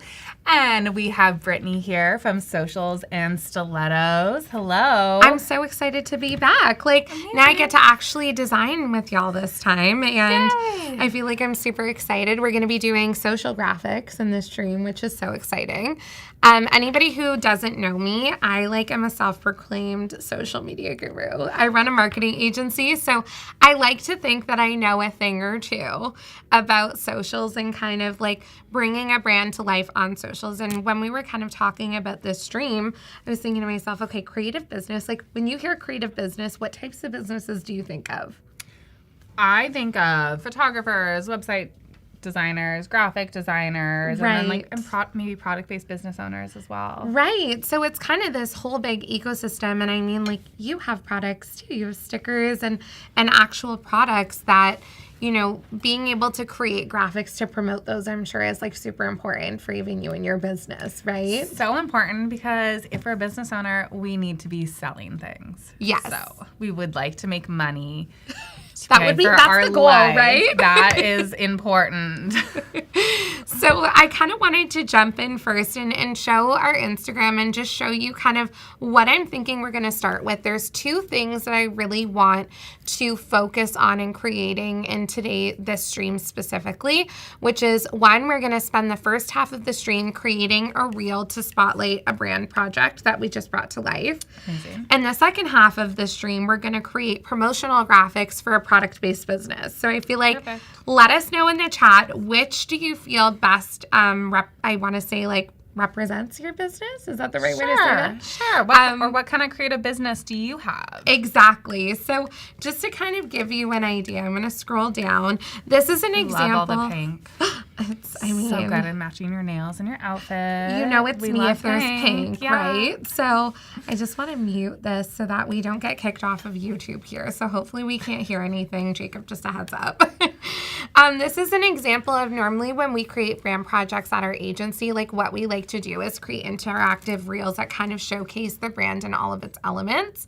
And really, believe it or not, this is really easy to do. I feel like it looks more complicated than what it is. Gorgeous though. And it's, I love the diversity of that and the rest of your feed, because that project looks almost like it didn't come from you. Right. It's you have such a distinct style too, and then to have such a wide range is really important as a brand designer. So thank you. It looks beautiful. This is I love being able to create things. Of course, seeing something green like this on our feed would be a little hard. So we always play around with the cover image.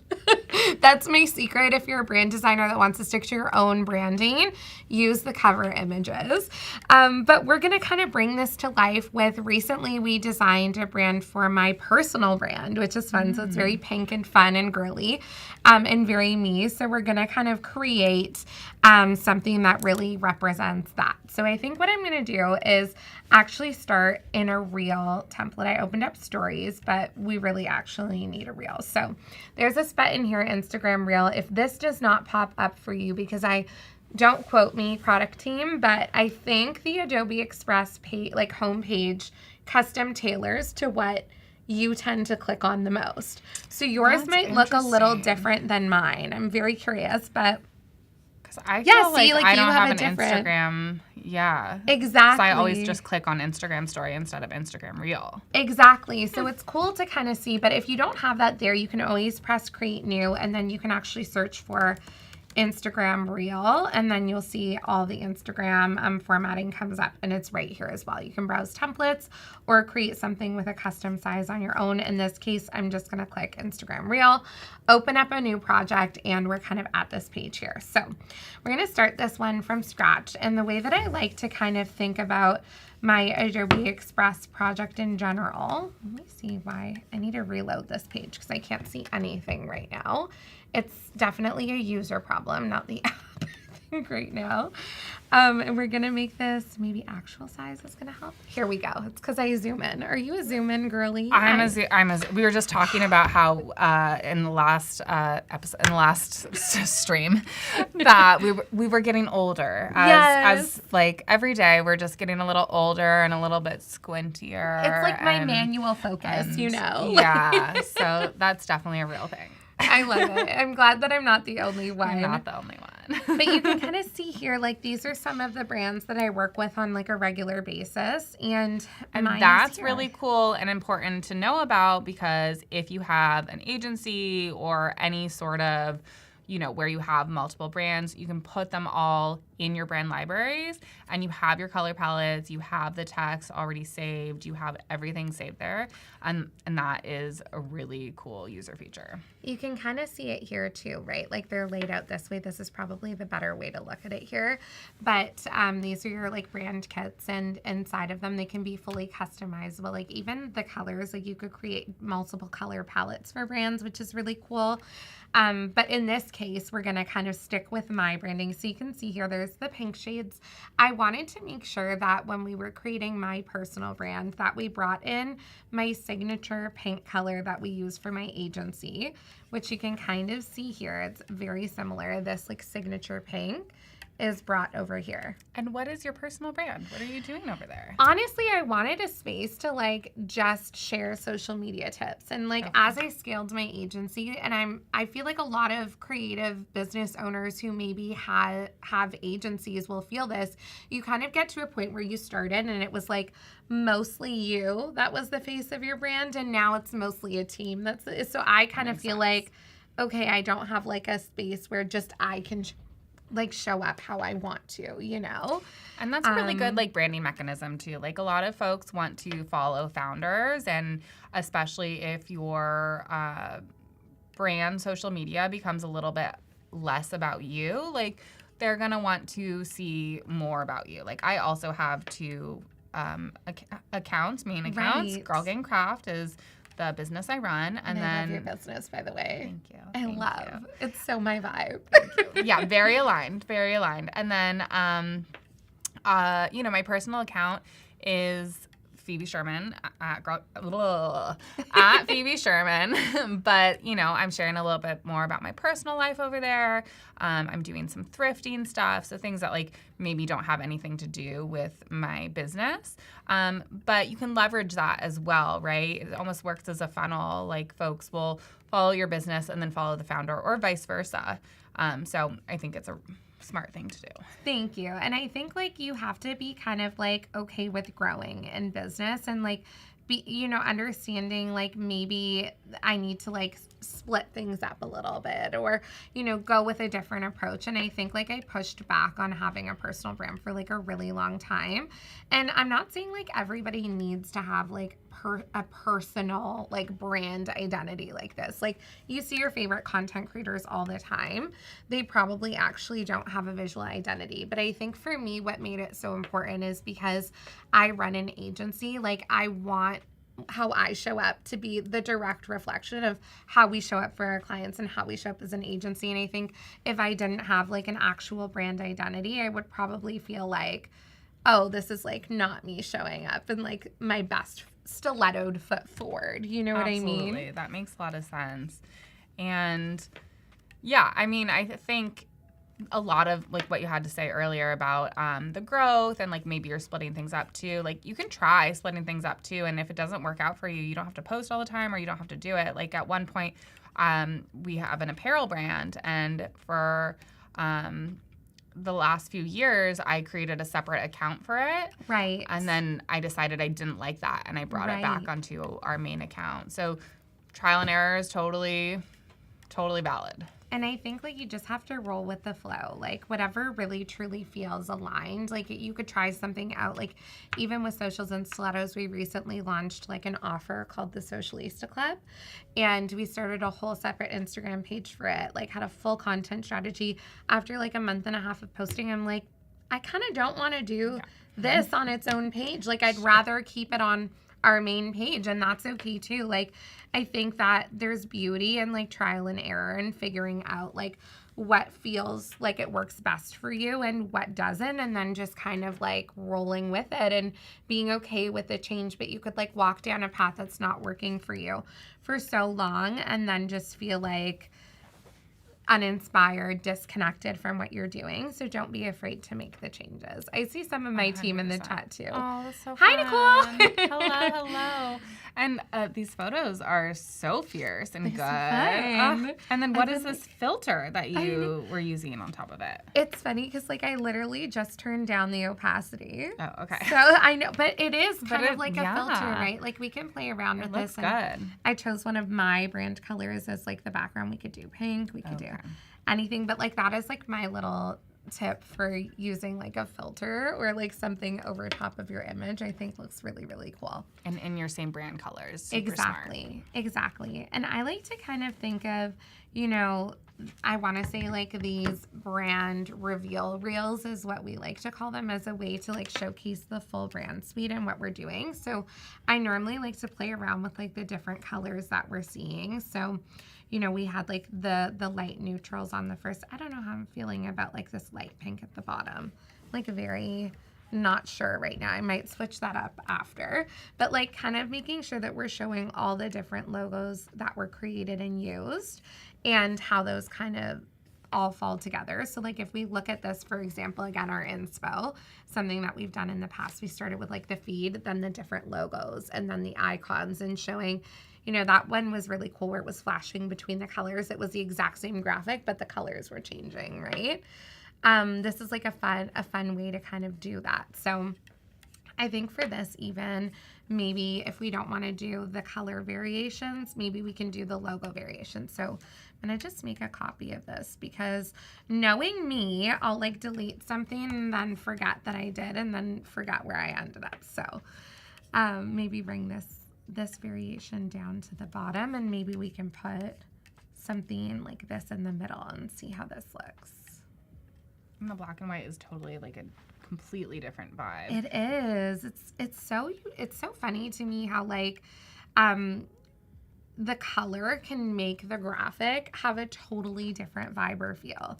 I think this longer logo I'm not like loving in this placement, so maybe doing the signature would be kind of cool.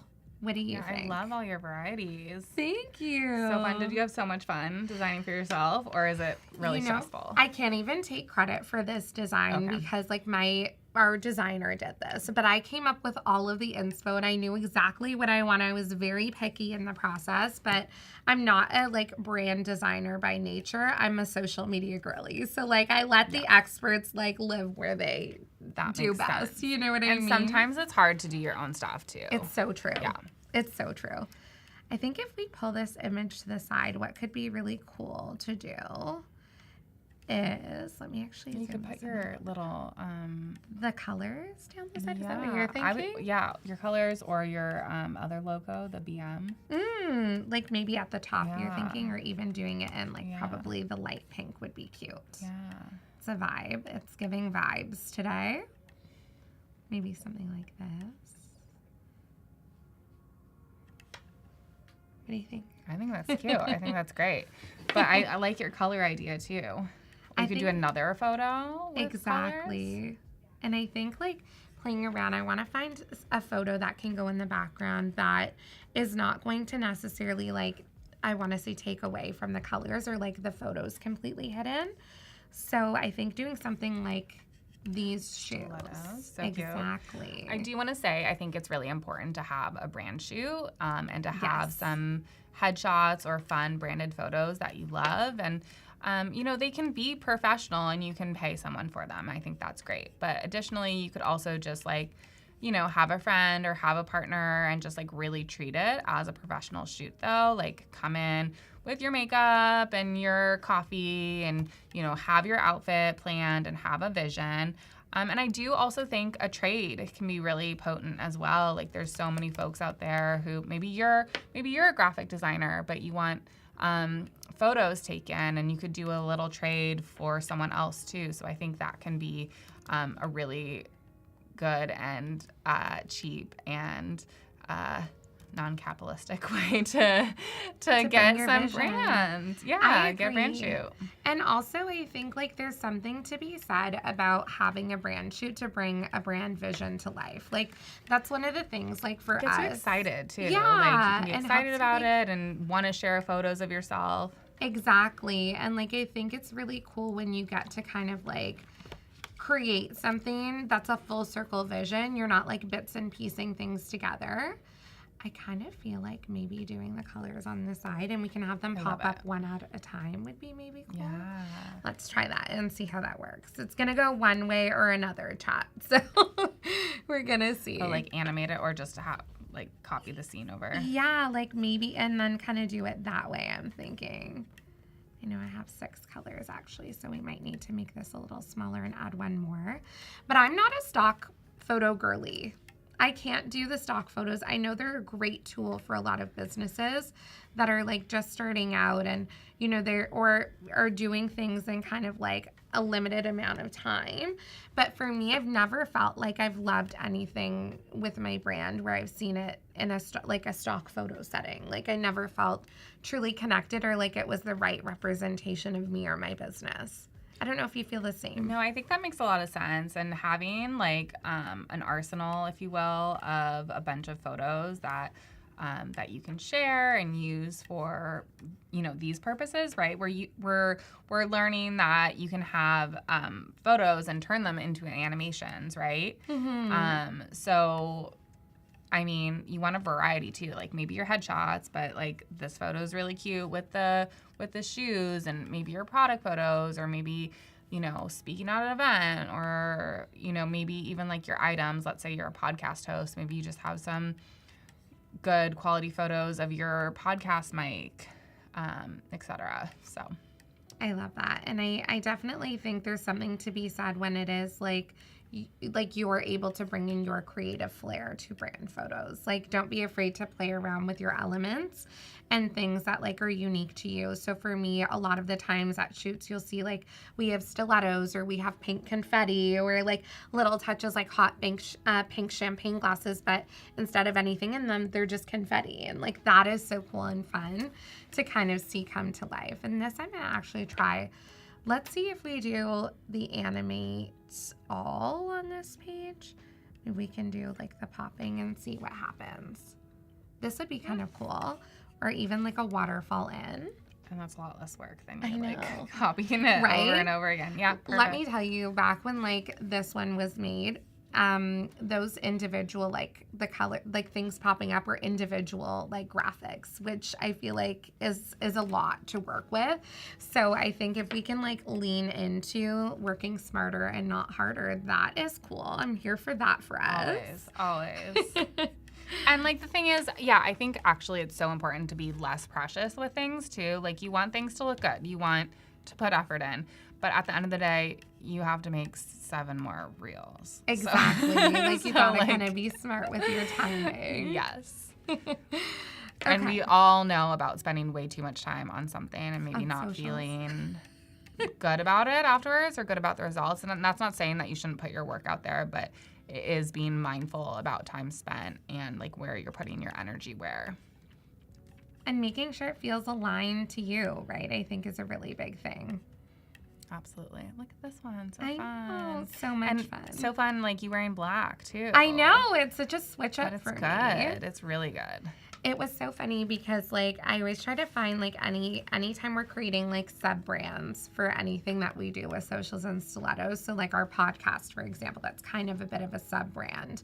It's like complementary to our business and kind of what what we're doing, but I wanted it to have its own brand identity. I always find ways to connect the dots. So for us, it's like with my brand, like that pink is that connection dot. But like I said to our designers, like it'd be really cool to create a charcoal brown because I love the color brown, but like I don't see it anywhere in my branding. So instead of using like just a standard black color in our colors, like we picked those like more charcoaly browned colors, which are fun. I like the connecting the dots too, like literally. That sort of like thread through your multiple brands or your multiple interests too. And I think people can feel that too. It feels more integrated. It feels more aligned. I agree. Okay, let's watch this. So maybe we'll do an animate all in. Okay, honest answer, this one or this one? The black one. Okay. Yeah. Okay, so we're gonna go ahead and maybe do an animate all here. We could try waterfall, but I feel like this waterfall is like very similar to this one here. So I feel like maybe instead what we'll do is a different one. What is this bloom? Sometimes I try things out for the first time and I'm like, oh my gosh, this is my new thing. That's not my new thing. You could paste them. You could do the time stamps different for the waterfall. Yeah. Or even like the popping too is always fun. Yeah, I like popping. Definitely think like the popping maybe makes it a little more different. So maybe we go with that one. Does anyone have any questions? This is looking so that looks good. I so like far. your head turn. Yeah. So fun. I wonder if we play around with the timing though and make it like a quick little. That would be cute, right? It's really good. Okay, I love that. And then I want like another one of the more like body shots. Like, next. Okay, help me pick. We have so many to choose from.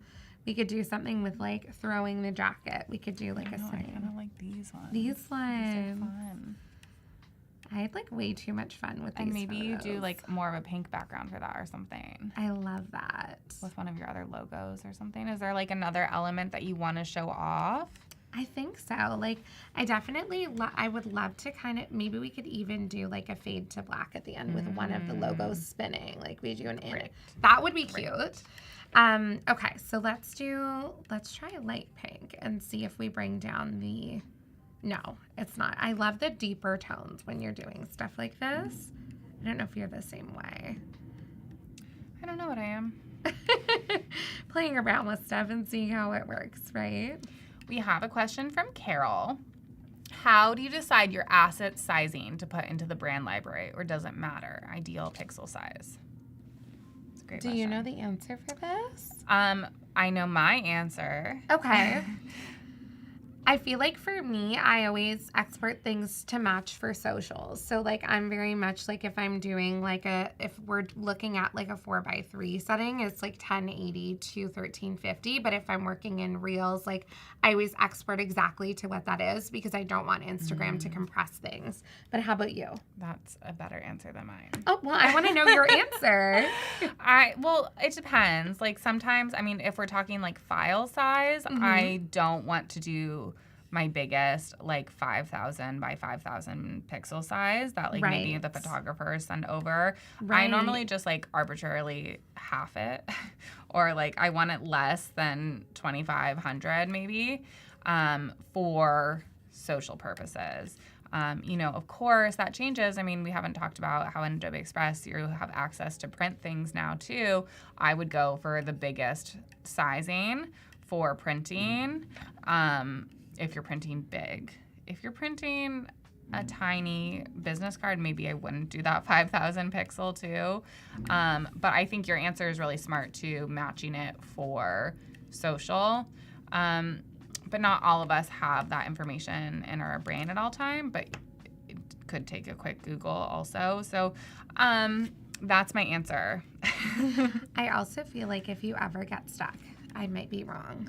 Hold on a second. Let me might make have sure. that here. Yeah. I know. I was just thinking. I was like, if you hover over like Instagram carousel, you can see what you should be optimizing the sizes for. So like story, if it's for story, you can see the aspect ratio just below. But Dr. Google is like my best friend all the time as well.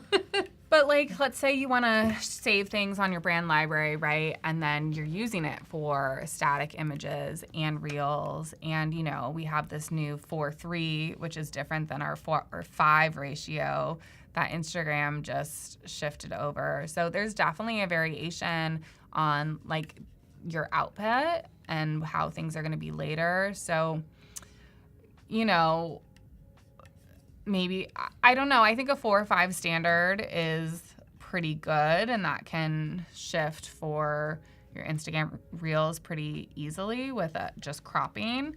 I wouldn't, for instance, save everything in your brand library as a reel or story size. Right. And then have to deal with that for a 4 or 5 ratio. I think it also is like figuring out what works best for you and playing around with things. Like, I don't know if there's a right or wrong answer to this. Do you? Like, I feel like it's just playing around, like seeing what works for you. I mean, the bigger the files, the longer it's going to take to load, always, for any program. So that's just something to consider. Nicole has a question. What is your fave part of your personal branding? I love it. Okay, this is, I think, like, I don't know. I feel like I'm, like, being asked to choose, like, my favorite child right now. I think, honestly, like, even Is Nicole as your designer? Nicole is our operations manager at Socials and Stilettos. She's been with me through this all. She's also seen us attempt to launch a personal brand 4 times and me not feel fully in love or aligned with what was going on. So I think, like, my favorite part about this branding is I think, like, the amount of intention that was put into it. But, like, even when you're seeing, like, this here, this, like, chocolate, I want to say it's like a charcoal chocolate brown. Sure. Like, it really isn't like your standard kind of like brown. It doesn't even look brown probably to the eye to some people. But like with the baby pink. Deep espresso. Right? Yeah. Maybe it's the coffee in me. Yeah. It's probably, I probably had a lot of espresso that day. But honestly, I think it's like that color combo, this one here, I think I'm going to end up using a lot because it just feels like so different than everything else, and I was really craving different, if that makes sense. It feels elevated. Like, okay, so like a bright pink and a black would be like Hot Topic-y, circa 2005, right? Right. And this is not that. This is like, you have the playful pink, but you also have the like deep moody vibe, and those slight variations on those colors, I think, just really make it elevated. Thank you. That means so much, and honestly, I'm glad that it's not just like me obsessing over this. Everyone can obsess over it. Yes. Does anyone else have any questions in the chat? Like, maybe you're not a graphic designer, but like, what would be a use, not saying you, but like, folks listening at home, what, this could still be a fun reel to make with your own personal branding, right? So you can have it from the perspective of, this is a client, this is the brand, we're showing that off, but it also can be like, okay, this is my new brand coloring, I'm going to do this reel. I mean, I haven't done a reel that's like this with my new branding, so it's maybe such I'll a do fun that. way, like, to show people all of the elements, because I don't think that people truly get to see, like, your branding for what it is. Like, Right. I don't think they get to see all the elements at once, like, unless you're somebody that's dissecting, like, people's branding. Which I don't many think, of us are, but yeah, like, I don't think that, I think what I was just thinking is, like, doing this, and then once they pop in, like, doing the color switches with the same. Yeah. Okay. So I we're think- gonna get rid of the animation here. I lost my train of thought. See, we really are getting older every moment, you guys. No, I was gonna say, Like announcing your brand, using this as a way to announce your brand. like, we've done several brand updates in the past couple years, and I did my latest one because I am a brand designer, and also we were a little low on the cash flow this year, so I just decided to redo it myself, and I really love it, and I haven't had a chance to showcase it in this way too, so that could be really fun to do. I love that so much, and I also think, like, you have, like, a closer relationship to your branding when you do it yourself or you're part of that process. And it can be, I know what I was going to say too. In the last stream, we had a homework assignment. Okay. What was it? sharing your favorite brands. That's what it was. That's sharing small business brands. And your homework assignment from this stream, if you want, is to put all your branding in a reel like this. And I think that can be really potent to share. And you could even do so a trick that I know too is, maybe we can even do it on Adobe Express too. You can turn things into a GIF. Yeah. And so you could put it on your newsletter too, like in your email marketing, and that could be really cute too. That would be so fun. I'm going to reload this because for some reason it could even be like part of your signature then in your email marketing in some capacity. I think like finding ways to bring like those brand elements into your email marketing is so cool, to be honest. Yes, and email marketing is really important, y'all. If you're not sending out emails, what are you even doing? But living under a rock. But social media is really powerful. But from experience, you're gonna make more sales from your email marketing. So if you're not email marketing, you are leaving money on the table. So yes, I would strongly consider figuring out ways to build your email list. You could make a freebie like this in Adobe Express in some capacity in exchange for people signing up for your email list. And then you could have a cute little signature like this in your email marketing. I love that. And also, like, have you built like a pretty significant email list? Do you have any tips? Do I have any tips? Yes. What are your tips? My tips for email marketing. Well, I do have a class on this. I love an email marketing class. My tips for email marketing, I know we're not supposed to say other brands, but do some research to figure out what program you want to be on for email marketing. And then figure out how to get people onto your list. And again, that's a freebie or offering a discount. If you're in the craft fair world, which I throw craft fairs, but we're taking a break this year. Or if you sell at craft fairs, that's a really good opportunity to start collecting signups for your email list. And then to give people a reason to sign up. So don't just put your piece of paper out there with a pen. See if you can have some sort of raffle or contest, or they get 30% off later if they sign up with you right now. So really enticing folks to sign up. And then I think a really important thing is to not take it personally when people leave your email list, because they're maybe not your customer anymore. Like, they are not a good fit. So finding the people that are a good fit is very important. I love those tips. And I also think, like, with your email list too, like, you really kind of have to be personal. Like, you have to kind of chat like how you're chatting with your best friend in your email list. Like, for us, that's something that we notice works really, really well. Like, recently we had our grand opening ceremony for our new office, and we our whole email was like, we're celebrating this moment with you. And it was like talking about the different milestones that our community had like seen us go through, and like throwbacks of like different things that they would maybe remember, right? And the amount of people that replied back to the email was so amazing. And even just in the bottom of your email, like asking a question and getting people to respond to it by replying, and then actually taking the time to respond to that too, I think goes really like a long way. 100%. And like, you can even think about it like as a letter or like as a blog. Like, you're telling stories and you want to get people to care about what you're saying. And, maybe some of those emails are direct selling, and then maybe some of them are storytelling or talking about a problem that you solved, or et cetera. So email marketing, y'all. I love it.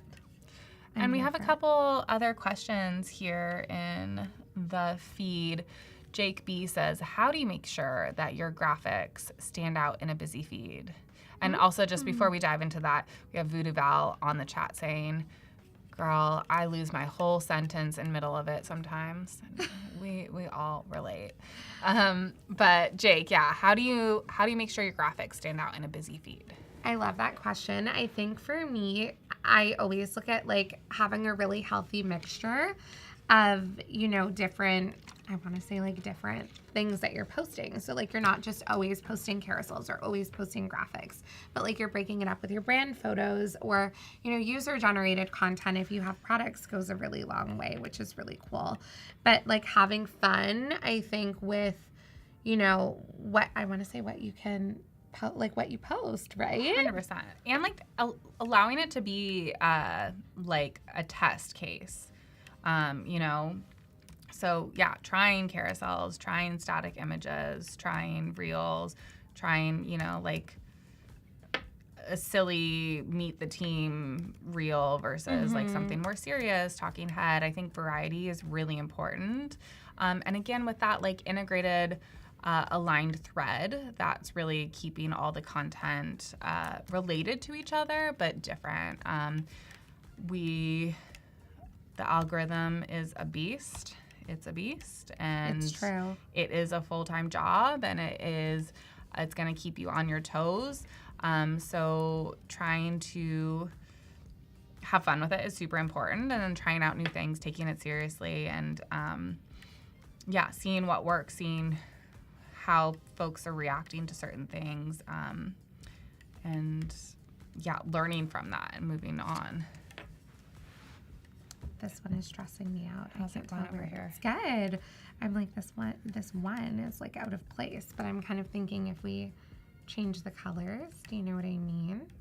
Could be fun. I want to do one more maybe right here.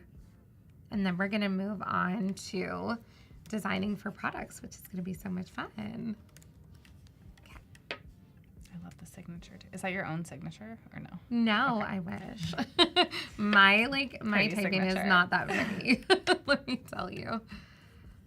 Okay, and then we'll switch to maybe And then Jake, so yeah, how do you make sure your graphics stand out on a busy feed? I mean, I think there's a difference between your own feed, right? Yeah. And like the For You page, if you will, even though that's not what we call it here on Instagram. And I think there's different answers to that, right? I mean, again, like on your own feed, thinking about that variety too, so that each graphic or each,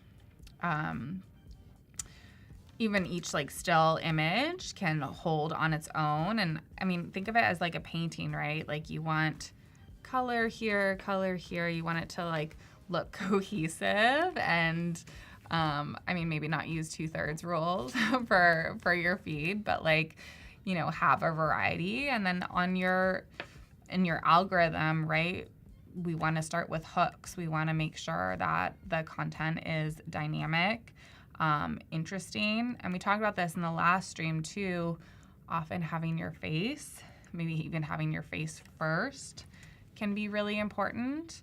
And yeah, how do we keep people engaged? I mean, that's the question for sure. I think too, like people buy from people, right? So like Phoebe was just saying, like actually showing your face and letting people know who they're supporting, I think goes a really long way. And I mean, I know it can be intimidating to like show up in reels or to be part of your brand photos, but like trust me when I say like when people actually do see you, they're going to love you so much and your vibe is going to attract the right people for you. And I think that in itself, you'll probably see a big shift in like not only sales with your creative business, but just like people actually caring about what you're doing as well. 100%. Yeah, I know that folks want to support you, and you know, you're not Target or Walmart. You are an individual and you're selling this and it's important to you. And these are the reasons why it matters. Folks are going to be drawn to that. It's looking good. I know. I'm like so obsessed so far. I'm like just trying to see. I could tell one of them like shifted, I think, between here and here. Do you see that? I think maybe it's just a little smaller. Maybe I what don't it see is. it. I swear my eyes, girl, are trained to see when something is off in a reel. Did you see it? It did go It's like a little- smaller, yeah. Yeah, it's something there. But anyways, I hope everyone can kind of see what we've done here. I want to kind of leave this one here where we've kind of created, because I do want to get into the other types of graphics for anybody who has a product-based business. But you can kind of get an idea. Don't mind the little shifting in the spacing there. I will fix it later, I promise. But this kind of gives you like a really good visual of kind of a brand and how you could bring that to life in a reel. And the only other thing I think I would want to mention is like, in the media section of Adobe Express, you're going to have access to so many different, sounds, and these are all commercial safe. So you can post them to Instagram and you don't have to worry about, not being able to run your post as an ad if you wanted to, or, if you're going to get flagged, or if one day you're going to pop in there and the audio is going to be taken down, like that's a big thing. So, don't be afraid to use the commercial music library as well. 100%. I love. Okay. Yay. Are you ready to jump into the next one? Let's talk about product branding. Okay, so I want to kind of create a promotional graphic for my husband's business, The Six Customs. He runs a streetwear, like a custom apparel and streetwear brand. So fun. Creative family. I know. And Love it. I feel like it's something like being able to use a platform like Adobe Express, like even though he has me and I can create his graphics, like he needs to do things on his own and he's not a designer. So showing how you can kind of create graphics for a product-based business like, a clothing brand or, anything that you're really creating, I think is really important. So the first thing I kind of want to do from here is, because we know we're going to be creating a promotional graphic, let's type in t-shirt sale and see what comes up in the template section that we can kind of start with. And already I'm seeing so many that I like. I want to kind of like pop up his branding so that you guys can get a better idea. So this is Jake's branding. Cool. Our team created this as well, so very different than the pinky vibes you normally see. But what's really cool, and I'm going to zoom in right to this icon here. There's the Toronto skyline inside of the Six, and the Six, for anybody who knows Toronto, is like our way of like, it's like kind of like slang for Toronto. That's why, like, if you listen to any of Drake's songs, he like talks about being from the Six, which is Toronto. So this is really cool, and like being able to kind of incorporate that into the branding. And funny enough, I actually thought of the name, The Six Customs, in my sleep, and I woke Jake up and I'm like, I have the best name. Oh and my goodness. It was so weird that it wasn't taken, and like the play on the Six was just so much fun when we were kind of coming up with this concept. Really gorgeous. Thank you. And like just we wanted to have fun with it and create something that like truly felt like it was a way for people to express themselves, because he creates like custom vinyl printed t-shirts. And the requests that come in for some of the t-shirts are so cool, and like people use it as a way to like express things that they love and care about. So we kind of wanted to create something that felt like, a real representation of like the city and streetwear vibes, and something fun that could be used as a little play off of like where we're from. So super cool. That said, when we kind of come up with t-shirt sale, there's already so many graphics I'm sure you could see that would like work with this, right? Yeah. And the templates are a really cool resource to pull right from, or to just take little pieces and the design assets, or even just to get like an idea, like a starting off point. And there's so many. I mean, I think there's hundreds of thousands of templates. It's so true. Like, you will get lost looking for the right template. And my suggestion is, like, don't overthink it too much. But also, like, don't Because you could spend hours just Exactly. looking through the template. So at some point, you got to pick one. You got to settle on something, right? And Eventually. Like, I think, like, too, a lot of the times, like, what you see sometimes you don't end up with that as the template. Like, I oftentimes will choose a template as a starting point, but, like, I'm going in and completely rejigging the entire template, and it looks nothing like what I started with. So this one here, I feel like I really love, and I love the little like just the vibes that's going on here. Barcode and like the banners. Exactly. It's kind of like caution tape. Exactly. So I think we're going to do this one and start with this. And Jake has this cool thing he does with his business that a lot of people are picky with the kinds of sweaters and shirts that they want. I'm sure like you have like your favorite sweater, and like everyone has a different version of what they think is comfortable. So he started something called like a bring your own t-shirt program, which allows people to kind of bring their own t-shirt and have a design on it, which is really cool. So I kind of want to create something that Do you do his socials? Sorry? Do you do his socials I for do. him? Okay. I help, but Yeah. he does a lot himself too. But I mean, you know, this is the thing. Is like, you know, the saying, the mechanic's car always gets fixed last. No. Okay, well, the moral that of the makes sense, story yeah. is like when you're kind of like, I feel like when your wife is the one that's handling it, like I should do better of thinking of his page like it's a client's, but like it is not the first thing on my mind when I'm like jumbling a million in 2 different brands. So Jake has kind of been, you know, really like playing around in Adobe Express and learning all of this, because at the end of the day, I also think like, you know, being able to know how to do this no matter like what point you are in business is so important. 100%. Even if you have a team, knowing how to do some basic graphics, and Adobe Express makes it so easy. Because maybe you want to like just do something yourself really quickly, or I don't know, maybe your mom needs help, Right. or I don't know. Or you want to design an invitation. I did for my Sure. dog's birthday party. Yeah, invitation or garage sale, or I don't know, anything. It's really an important skill to have. And it's not a super difficult skill because Adobe Express makes it so easy, but like, you know, figuring out what looks good and alignment, and a lot of that's already built into the templates, but having some basic skills to fool around with it as well can be helpful and can really elevate the design. Okay, so this is one of the fonts we love I using. like that. It's like So much fun dusty, and like graphic-y. right, and like kind of like gives like streetwear vibes a little Yeah. bit. I'm gonna get rid of those 3 lines there because I think it'd be cool to put one of his like icons that has like the 6 in it. So I'm thinking like one of these ones. Probably this one will stand out more, I think. I think maybe if we bring this into the corner and make it a little smaller, that's kind of cool. And then I'm going to replace this image here. I always like to kind of bring in photos as soon as I can, so I already feel like I'm morphing into the brand that we're working with. So I'm going to go ahead and pull up. I have some photos that I've downloaded here from his shoot. And I'm thinking maybe I'll bring this one in. This is Jake and his brother, Alex. This is Jake in the back, everyone. So maybe something like this. I loved like the hand up, I think looked so cool. It was like such a creative shot. So we think maybe like keeping these almost like banners, and we'll put bring your Are we own keeping tea. it all black and white?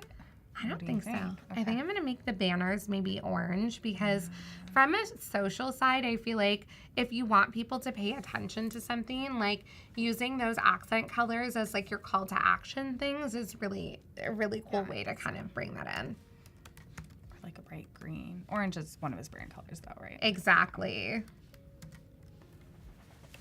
Okay, so I'm going to maybe do... I wonder if we extend these out, Like actually. past. Yeah, like kind of across the entire page. Do you know what I mean? Yeah. Could maybe be cool. Does anyone in the chat have their own product-based business that they could see making some sort of graphic for? And also, I want to know what everyone's business is. Like, what does everyone do? What do y'all even do? Okay, hold on a second. So we're going to go bring your own tea, bring your own tea, bring your own tea, like off the page like this. Yeah. Which looks really cool. And then I think we'll do the same for this one over here.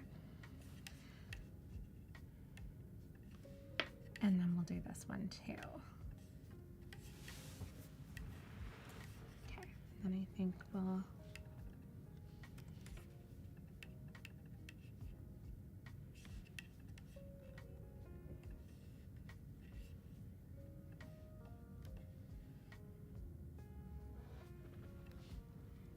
So people can just bring their own teas in. Exactly. And get And it's vinyl cut? Yeah, and printed. So, Okay, and yeah. screen printing. Cool. Which is so much fun. Jake just did these really cool sweaters for our podcast, and they, like, our logo for our podcast is really, you know, like, it's not one color, whereas most vinyl printing, like, you kind of have to stick within one color unless you're layering it. But you can also print on vinyl, which is really cool, and that's a great way if you have, like, a logo that has more than one color to be able to, like, bring it to life. Yeah. Cool. I want to see. I know, I need to show you. They're so cool. Okay, so we're gonna go to Jake's brand colors. Yeah, I think this looks great with the banners really I think popping so off too. the page. But see how it's like totally different than what we had kind of started with, right? Already, and we haven't even like gotten into it, you know? We could even have fun and maybe do like the different colored banners of his brand colors, which could be cool. Oh, I like that. I And think that purple could be too, fun. yeah. Maybe white text then. Yes, 100%. There's this really cool feature in Adobe Express. Have you used it, Attention Insight? I don't know. Okay, I'm going to show you after because I feel like everybody needs to know about this. And we do have about 5 minutes left in the stream. So if anyone has any questions, speak now. We do have Voodoo Val. I do not have a product-based business, but I've always wanted to open a shop for stickers and other stationery, maybe keychains. I love Yeah, that. I love that. That's so amazing. Also going to take this and remove the background and do something fun here. And then I'm going to show you the Attention Insight feature. So much like dimension. I mean, I think that can be really potent when I love the repeated image. I love doing, multiple shifts, multiple different colors. I think if we do that, so the background is black, but you can see, right? The photo is actually like the color, which is so cool.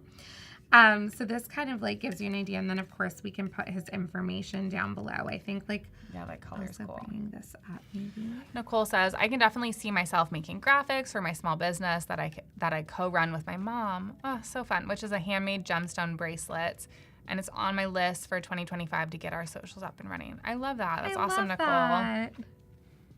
That's so amazing. Yeah, I still feel like I like the 6 up in the corner, but you can kind of see from Do we here. want a like, colorful 6? Maybe now that we have the colors, Yeah. right? That could be fun. Maybe we'll do orange so it kind of like balances out the orange on the graphic. Okay, so we'll do white and orange and bring it into the top. I do kind of want it a little bigger, so we'll maybe need to make this a little smaller, just so it kind of has a bit of breathing room.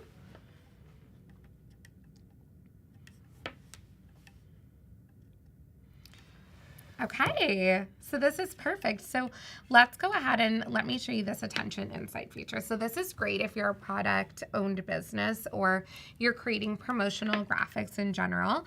This add-on right here is called Attention Insight. And if you were ever worried about what people are looking at or where their attention is being drawn to, you can choose this feature and just answer a couple questions. So it says, what are you testing in this case? I feel like you could either choose posts or I want to say even poster or flyer because it is kind of promoting something, but we'll choose post because it technically is a post for social media.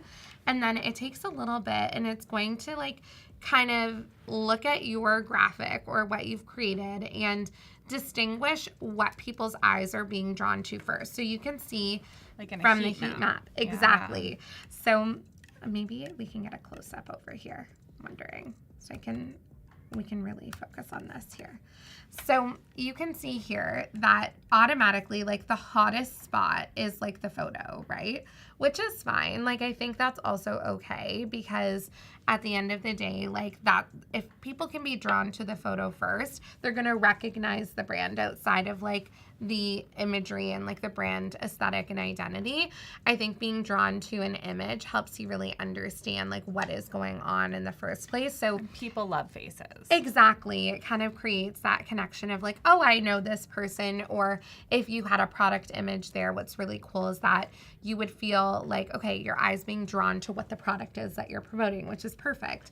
And then we're looking, it brings you down to focusing on the Shop Now button. So for socials, I would actually get rid of this entirely and just put a link sticker there. That would probably be what I would do. And then, you know, the next kind of spot is being brought up to bring That's your so own smart. Seeing where the heat map goes and then putting your call to action, your link there, is a really smart idea. Whether it's within the graphic or within the program. 100%. So I think, like, you know, if we wanted it to really focus on bring your own tea, like an easy fix for this would probably be just to, you know, change the color. And then if we test again, let's see. I need to like go back to my actual size for a second because this is really zoomed in. And we are about out of time, y'all. So we did a branding reel that really shows off your brand. And then we did a product-based business flyer for socials. So much fun. And while we're kind of getting ready for the next stream, it is International Women's Month. We have one stream left in today's boot camp, which is, you know, creating and designing for your creative business. So here's what we got going on. Let us know in the chat while we kind of get ready for the next stream, who is a female-owned creative business owner? Female creative business owner is probably the best way to say this, that you look up to. Let us know in the chat, and we will see you in a couple of minutes. Today we will be designing a cereal box. I designed the logo, so these are some of my sketches. If I'm starting from a font that already exists, I always want to make sure that I'm altering. I have changed the C and the S at the beginning. I actually want to be testing the logo on a Mockup. So if we go to Adobe Firefly, so we'll go to text to image, tall white rectangular box packaging with Fruit Loops exploding from box. I'm just gonna change that to photo, plain blue background. I kind of like the first one here. So let's download that. Here you go. So I'm just gonna be adding this. Now with Mockup Beta, you can actually select both your image and your vector file. It needs to be a vector file. And if you go to Object, Mockup Beta, Make, it's gonna think a little bit. As you can see, it's moving around like the box. Yes. And we can make that bigger as well. Following the contour of the box. Yes. Now I want to jump into designing the packaging. Here I have already made the outline of the box. So if you're going to design an outside and an inside, you need to mirror. So I'm just going to be duplicating that and doing that flip. So transform, reflect. Okay, so I have my libraries over here. Oh, wow. That I have prepared. So I have like all of the cereal and I have my logos. So I'm just going to drag this in, just going to drop these in. So here I thought of having the nutritional facts right here. Yes. So nutritional facts, just saving quickly right here. So that's like a really great slogan to be working with. So let me just align that. The align tool is my absolute fave. I use it all the time. Let's add that here. I'm just going to be duplicating and I want to make sure that none of the colors are repeating itself. Right. This looks pretty good. So this here would be the inside pattern of our box. I'm gonna go back to Adobe Firefly because I want to have an image of the cereal itself. A tower of wheelies. We have that shape selected, this one here, and we can do draw inside, but you can also place some images, which is great. So I'm gonna do this. Interesting. I'm learning. It's huge. It's huge. So I just need to So this here would be the full packaging. Yes, oh my gosh. like the box right here. And here, like legit. There it goes. Okay. Oh my God, there it is. Nice. I'm going to show you how I actually sent everything to the printers. They need to have the bleed to cut around, the die cut, which is like what's around, and then the score line. So you need to differentiate. So let me hop into Adobe Express, create from scratch. I want to create a post that has all of the flavors. I mean, let's just have some photos of cherries. If I go into my stuff, there you go. I want to animate this. So I'm going to be looping and I want the spin. So now I want to be adding the logo on top. So I can just click here the 3 dots and go to duplicate. There's this little replace. So I can go, and the next one would be the orange. There you go. So I can do this. So I do peach. I'm going to change that background color to orange. Pixel, peach. Does There this, you go. then Ooh, you want this. I want to share it right away. So I'm going to click that share button, go to Instagram, and I'm going to do publish now. Wow. And then it's going to go to my story. Thank you, everybody. Say goodbye, everybody. Say bye.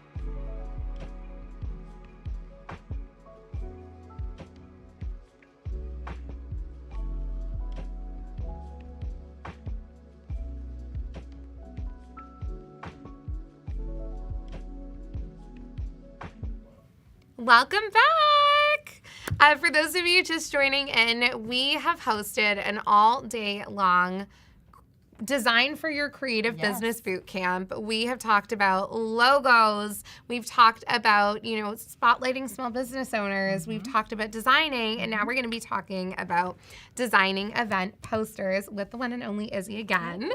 And Izzy, I'm going to let you kind of reintroduce yourself and let us know what we're doing. I know we're going to be tabling some Firefly again, which is super exciting. We're going to do a lot. I like to cram those sessions in. I'm here for it. Like, I learned so much the first session of today, so I'm here for it. Hopefully we can learn something. It's going to be a little similar, but different at the same time.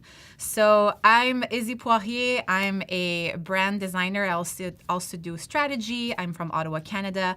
And right now we are working with Crépu RDNA, which is actually, let me show it here.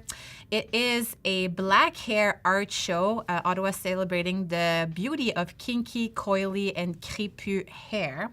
Wow. And they do a fashion art panel discussion event every year during Black History Month. So we just ended Black History Month, and now we're like Women's International Month. So to me, it just makes sense to feature them, the 2 and 2 together. And also because I've been working with them for 3 years now already. Wow. Yeah. So you've seen them grow over the years, which Absolutely. is amazing. And it's cool because we're going to see the owners. I have a photo of them shortly. But they come from 2 different entities, which is Moving Art Gallery and Art Pair Social, and they have merged to bring this event to both of their communities. So we're all about bringing people together. This is definitely a community that's been underserved for such a long time. And hair, I mean, there's so much that you can do. And we can kind of see it here, but I have some photos here. Like, this is like the fashion show that we can see some funky hair happening. This is Sharifa. Sharifa was actually one of our past Ottawa Design Club speaker. Wow. There's on-stage hair demos, super cool. This is the panel discussion. There is also a live DJ. They do so much. It's a 2-day thing. So, and they're always sold out. So here are the founders. So we have Sandra Desabe and Charlene Clark with rocking the hairstyle as well. On brand. This is so beautiful. And even in the chat, Val is saying, like, this is so exciting that she loves this. So that's amazing. I mean, we're going to get creative here. So this is what we have been doing for the past 3 years. So as you can see, it's almost like a cut and paste design. We can even maybe call it a template at this point. But I feel that seeing their last event, that we need to elevate that. This is where they're started. Now they're getting funding with grants, and they really proved to the community that what they're doing is important. We need to have those conversations. We need to support Black-owned businesses. So they are doing so much good. So let's start by designing a coming soon poster that will use their brand, but in a whole new different way that will make people have a double look. I have to mention that those photos here, also because I'm here representing Ottawa, right? Those photos were taken by Curtis Perry, who is an amazing photographer. Check out his profile. He knows how to capture a moment, and we're going to be using his photos today for the posters. I love that. One thing that I love about you, Izzy, is like you're always finding ways to uplift your community, and it's so I love it. You can tell that this is your passion. Yes. I mean, I started the Ottawa Design Club exactly for those reasons, because we're stronger together. It's not about competing. It's about elevating each other. We like, even if someone is doing the same thing, we can learn from it. We can work together, learn from each other's process, elevate the end product, elevate the client's vision. Stronger together is basically the motto of this session. Also, why does this sound like a perfect campaign that you I need know. to do? Another thing to add to the list. I know.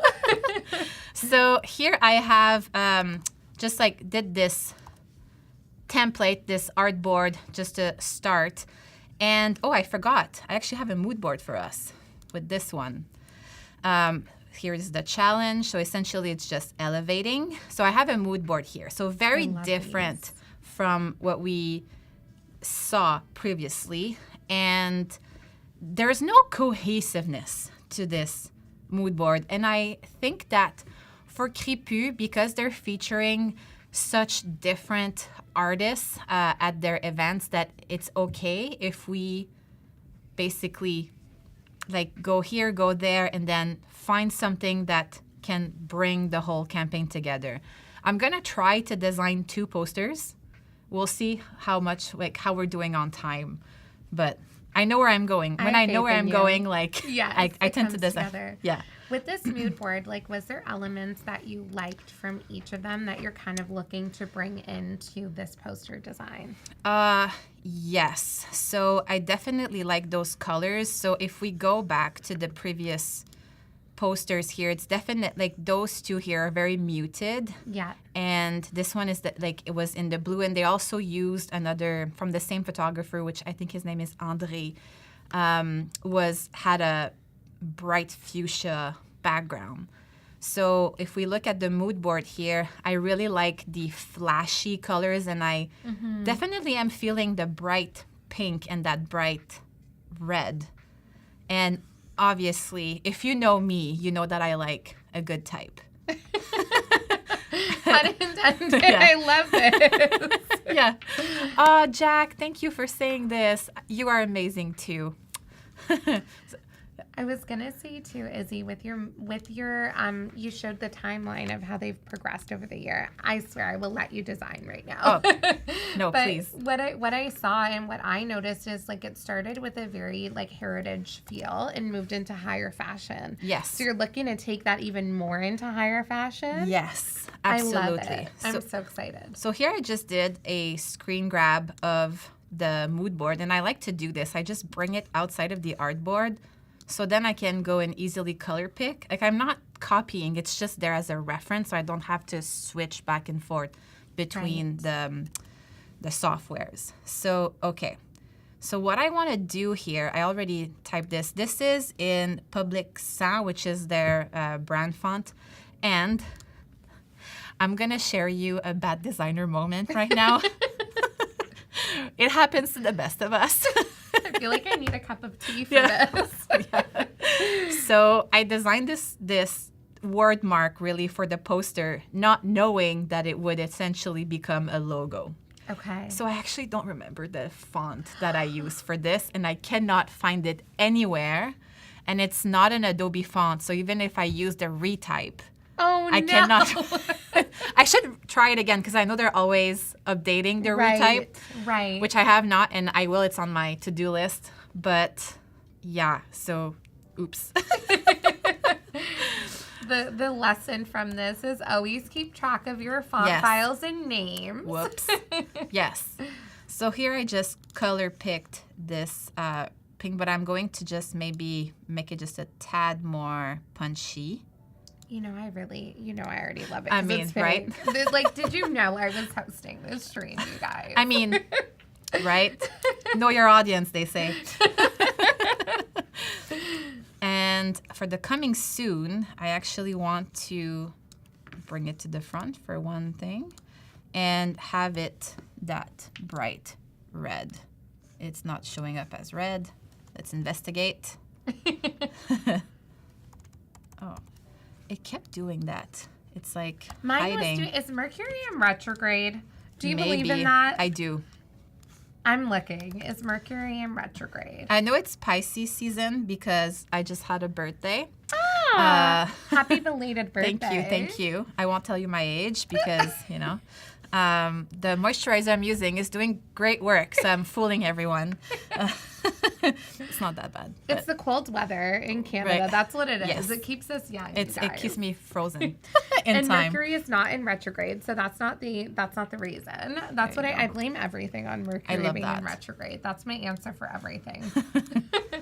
I love this, and it's kind of like a fiery orangey Yes. red, right? Like it's not. Are you going for like a true red or more of like a? More like a neon red because again, Okay. it's a poster and we want to make sure that people, whenever they see it, they will stop, whether they're scrolling on Instagram or it's being printed on the street or even as something that can be taken to build merch afterwards. Just something that just like has a big personality because I feel that this community, again, needs to take space. Right.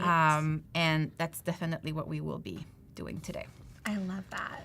So let me lock the background and I'm going to just, hold on, I'm going to redo this. I'm going to just put this, like I'm going to align this and group it.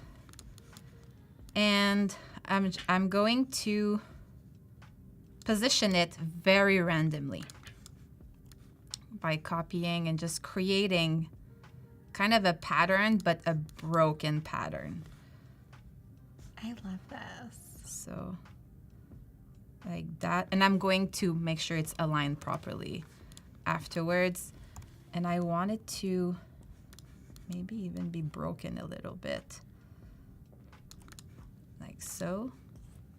You know what this reminds me of when you see like a trailer for a movie and there's like that glitching that's happening and it gets you like really excited and there's like the suspense that comes from seeing that. I love this. So let me distribute. Nope, it did not group. I hate when it does this. Let's pretend that it's distributed properly. The joys of doing a live. Right. We just pretend. It's okay. We have the end product somewhere. It's like a cooking show, right? Like you have all the ingredients, but you know exactly where you're going, and the turkey is already cooked in the oven, and you're like, oh, what's that? Yeah, I already have it done. Ding. I love that. And it's been like professionally glazed. Exactly. Like all of the, and I mean, we do this as designers, right? We always like have that polish at the end. Yes. I was gonna say, like with your projects that you've done on Adobe Live, do you ever go back into them and like finish them up? Because my OCD right now, thinking that I didn't finish my reel in the last live stream, I'm like, I'll do it later. Yes, actually, so I had a solo stream last year. It was called Creative the Zine, and it's actually it was a wordplay because I do zines, but people say zine. So it was creative design, but zine. I love that. Little play on words, which is fun. And that project actually got picked up by the magazine Creative Pro, which, because it was done with a lot of AI and then InDesign, and it was a bit advanced for like where we were in AI at that point. And I was trying to break AI. Anywho, if you like, you can go watch it again. I liked what I did on the live, but after I went to redesign it entirely, it took a full day because that magazine wanted to have the final product to link in their magazine. It's an online magazine. So I was like, oh my gosh. And I know it's all like, there's a lot of editorial designers that's reading that magazine. So I'm like, then I just went to redesign and everything. So yeah. I love it. And then because you used, I'm assuming Firefly, you couldn't get the same things with your prompts. So the images were fine. Thank God. It was just the layout that I'm like, oh, do I like this type still? And yeah, I was not sure. So I'm actually going to. So I just now took the, I guess, signature Crépu, because it's technically our DNA like this, but I like the Crépu on its own. And that's how people are saying, like, when you have a long business name, I like to have the shortened aspect too for the logo, because once the brand has recognition, people won't say at Crépu, our DNA. They'll say at Crépu only. So because we're there now in their journey, I think that we can use the Crépu only. Also, I'm going rogue on them. They have no idea that I'm doing this, and they are trusting me with the process, which I think is awesome. I love that. And I love when you establish relationships with your clients and friends and people who are, trusting your creative vision, and you get to a point where they just know, love, and trust you so much that you have this creative freedom to play. Yes. I think it's hard in the design space or in the creative space to, be able to do that, and taking time to be able to just to create, I think is really cool. Mm-hmm. But when you can do it in a project like this where you're so passionate about that and the brand already, I think that's a really cool thing. I completely agree. Okay, so let's go here to trim view just to see how that's looking. I really like this, but of course we don't know what this is about. We need an image. Right. So this is where we're going to have fun. So if you have not been using Adobe Bridge before, I highly recommend you to use Adobe Bridge. Essentially, it's like a viewing software where you can mark your images. Like, see, there's 5 stars underneath here. And if you double click on it, it automatically opens in Photoshop, which we will be doing. Wow. So these are all photos from Curtis from the fashion show, which they are, look at this. Absolutely wonderful. He's so talented, and you can tell, to do this at an event, I think is so cool. Everything is moving. No one is posing. You have to have the speed, and you have to see, oh, this is the frame. Yeah. This one with her hand, up like this. Yes. I'm telling you, if he got a 1/8 of a millisecond later, it wouldn't have been the same shot. Mm-hmm. Yeah. Oh, he's great. Wow. We've been working, too, with Curtis for the Ottawa Design Club, and excellent photographer. I hope he was watching. Maybe he's gonna watch the replay. So, so see here, you can also go bigger or smaller in Bridge, which is great. Now I feel like this here is a vibe. I love that. What I like about this is because it is a profile pic, it's essentially saying something is coming. Yeah. Because it's looking this is my right. Maybe it's your left. But because we read from left to right, and she's looking over there, it's where I'm looking into the future, right? Because it's a timeline. So I think this has a really strong narrative to it in the photo itself. So I'm going to be double clicking this. I love that so much. And I want to say the intention behind everything you do. You don't ever just choose something, but there's a meaning behind it. Even earlier with the W, and you were talking about the stitch. It's so cool. I literally am obsessed with you. Oh my gosh. I'm obsessed with you. I'm fangirling today. So I'm going to show you here how to do a halftone effect, which we have seen everywhere on Pinterest, Behance, or Dribbble, wherever you're looking for inspiration, because we can here. Because this was part of their previous event and we're talking about something that's coming up soon, I feel that we can add some effects to it, and this is appropriate because it's not about look what we did, it's looking into the future. So here you would go to image mode, grayscale. It's going to remove all of the colors and filter, pixelate, halftone. And it's giving me already like the different channels. The radius is 8, but I want that to be very like pixelated or halftone, however you want to say that. I'm not the best at explaining halftones, but all the channels here, I think they represent CMYK. So this is why it's important that it's in grayscale. If it was still in color, it would just separate all of the colors individually, which does give a cool effect. But that's not what we're going for here. So I'm gonna do like 25 and see what happens. We can always go back if needed. See? That is so cool. Crazy, right? Let's actually go back and do it just a tad different. Oh, I clicked on the wrong thing. My apologies. Color halftone. I'm just gonna do like 16 just to see the difference. So they're a bit smaller, which I feel that we see more of the image. Right. I kind of want something in between. So let's do like... I was going to say, because that, I feel like that when you still see a lot of the image, right? Are you looking for something that kind of is just a little bit more? Yes. So... I love those. Also, it's like good to repeat a few times when you're teaching stuff. So I've did it 3 times. So now if you don't know how to do it... Go back and rewatch it after exactly. the replay. So let's do 22 and see what... I mean, I like that. That is really Yeah, cool. approved? I love Okay, it. good. Perfect. I'm here for it. So let's save.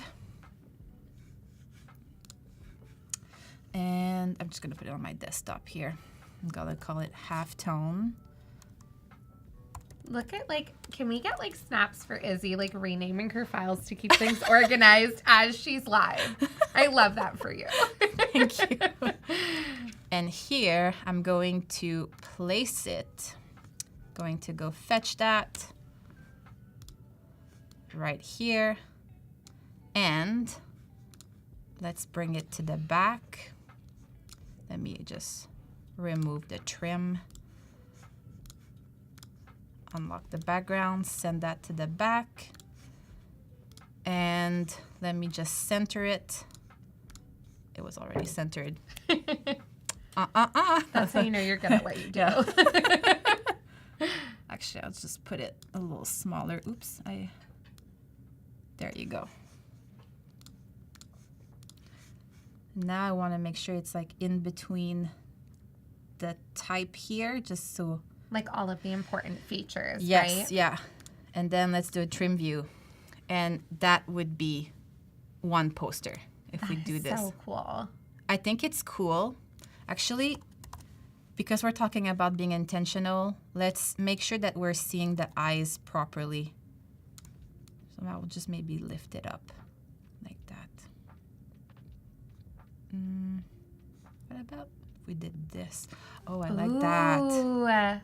See, happy accident. We love this. And And love that. it's looking right at the coming soon, which is like we're reading the narrative way better here. So I literally have goosebumps. I'm so excited. this is awesome. And it's actually aligning perfect. You always want to align. So here, as you can see how it's like bleeding out of the N here? Let's just make sure it's aligned. Oops.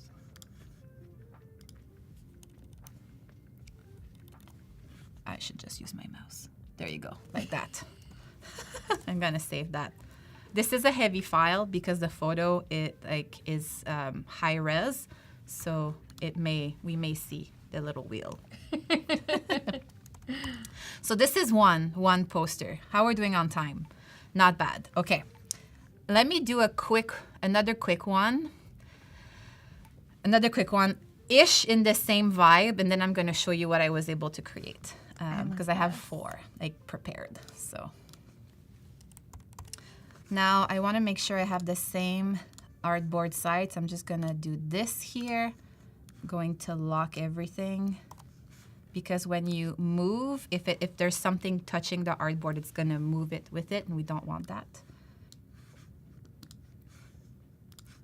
And I'm going to do the same here, but with the actual full logo. So I'm gonna create another. Like that staggering effect, Yes, right? yeah. Because we want to have something that shows that we are, it's still within the same family. Mm-hmm. So even though we're not using the same type and the same words, the fact that we're using the same style kind of shows that it's going together. I love a good poster campaign when there's more than one. And Crépu is there. Like, they have different audiences. And you're sure now that one of those posters will definitely attract and bring attention. Ooh, I like the U. They're aligned like that. I also feel like having different options for posters and like kind of treating it as like a little scavenger hunt of like which one did you see is so much fun. Agreed. I'm like a big Swiftie. I don't know about you. Okay, it's Yeah, fine. The only answer is yes. I know Taylor Swift. Like, I'll have a good Right. Yeah. But I Right. don't know all her songs. That's okay. Yeah. I'm a Miley Cyrus. Okay. Miley that's okay Cyrus too. and who else? Lady Gaga. I love it. I love it. When Taylor Swift was coming out with her last album, The Tortured Poets Department, it was so cool because she had this poster campaign, and in all of these different cities, there was Easter eggs, and there was a different poster with a different image of her and a QR code that would link to like a little snippet of something.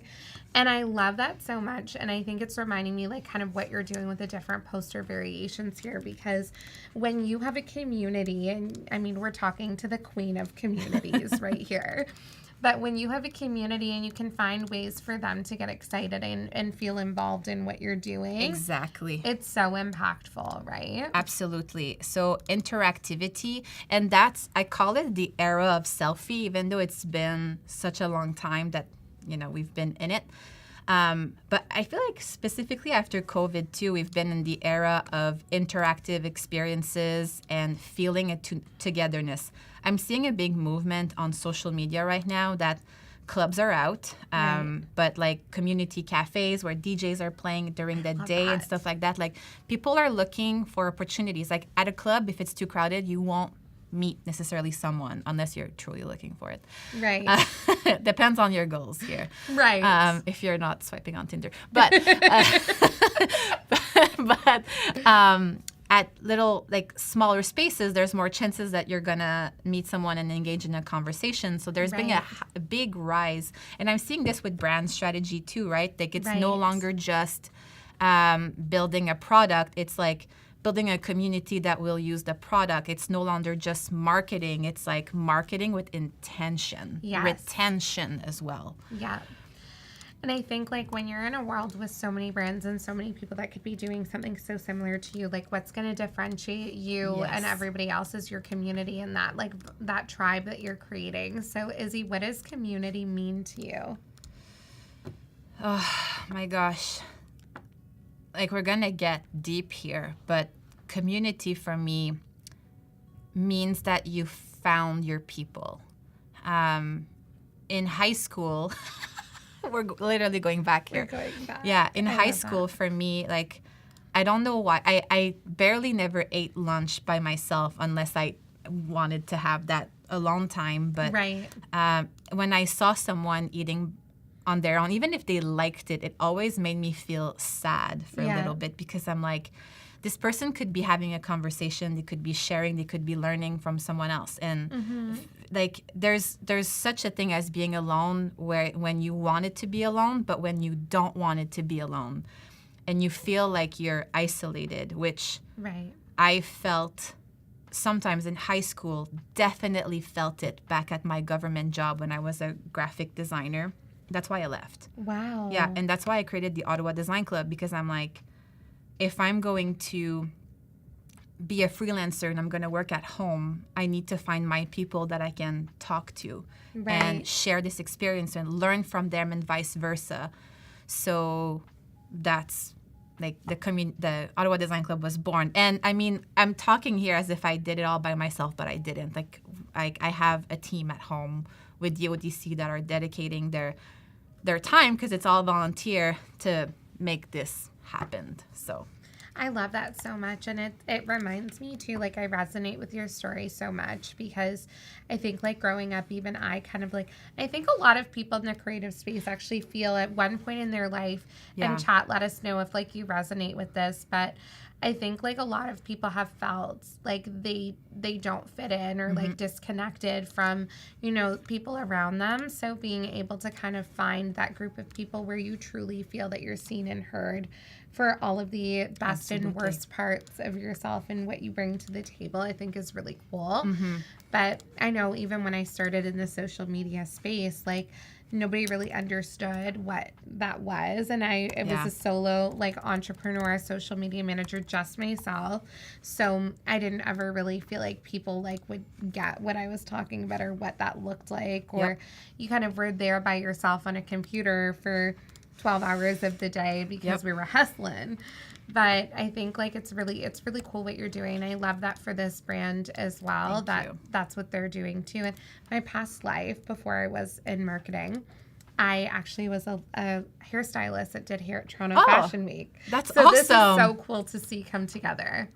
This is great. I love this one, and I love also the play on like some of them are outlined and some of them are solid is so cool. And I love the other, but like this might be my favorite so far. I love a good black and white poster. Like if you know me, you know that first of all, type in black and white is definitely part of my aesthetic. So I do love this a lot too. And again, I want to have some cohesiveness here because we have Crépu really small. Here we have it big, but I want to add the coming soon in the 2006 too here, but small. Like we're inverting kind of the look that we're going for. I love that. And we're just going to add it in very intentional spots here. Like here.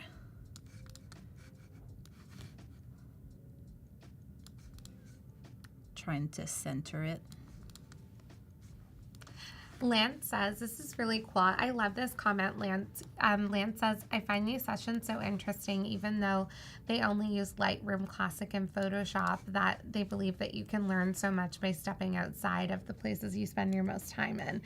And Agreed. I feel like, Izzy, like you are like the queen of Adobe today, I've realized. Like you know everything about every program, I feel like. So like would you say you spend your most time in Illustrator, and like where did you find the time to learn all of these other programs? So I guess because I actually come from a BFA background, so bachelor degree in fine arts before going in design. But to me, it's very similar because back at university, when we had to build an art show, it was about the message, like the iconography that we would use in the art show, and like just multiple messages. It's the same technically in branding because it's a collection of little things that will have a bigger message that is meant for a specific community. So when I put the two and two together, I'm like, oh my gosh, I can make money now. I love that. So I mean, obviously I learned Photoshop in university because I had some photography classes.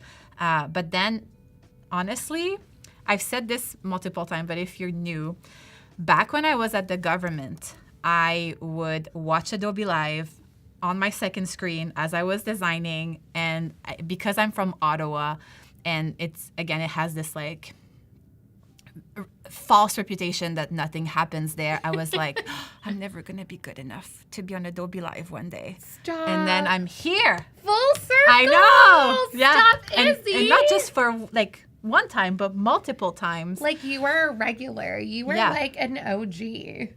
I wouldn't say OG because to me, like, because I'd say like I watched Claddy, like Andrew a lot, like all of like the like for me that's when Adobe Live started, and it was only in studio, and I was like, oh, they're in San Francisco. Like I had like never traveled like that East Coast to the US. Like I had traveled in Europe and blah blah, but not this. So this is I love that full circle moment, and I think it's so cool. And I feel like, that's a perfect example of like, believe in yourself and amazing things will happen, and don't be afraid to put yourselves out there as well. Like if you're somebody watching Adobe Live, like Izzy was on her double monitor screen, always like when you're sharing stuff on socials, tag community X Adobe or tag Adobe Live. Like, we're always looking on socials for new talent and people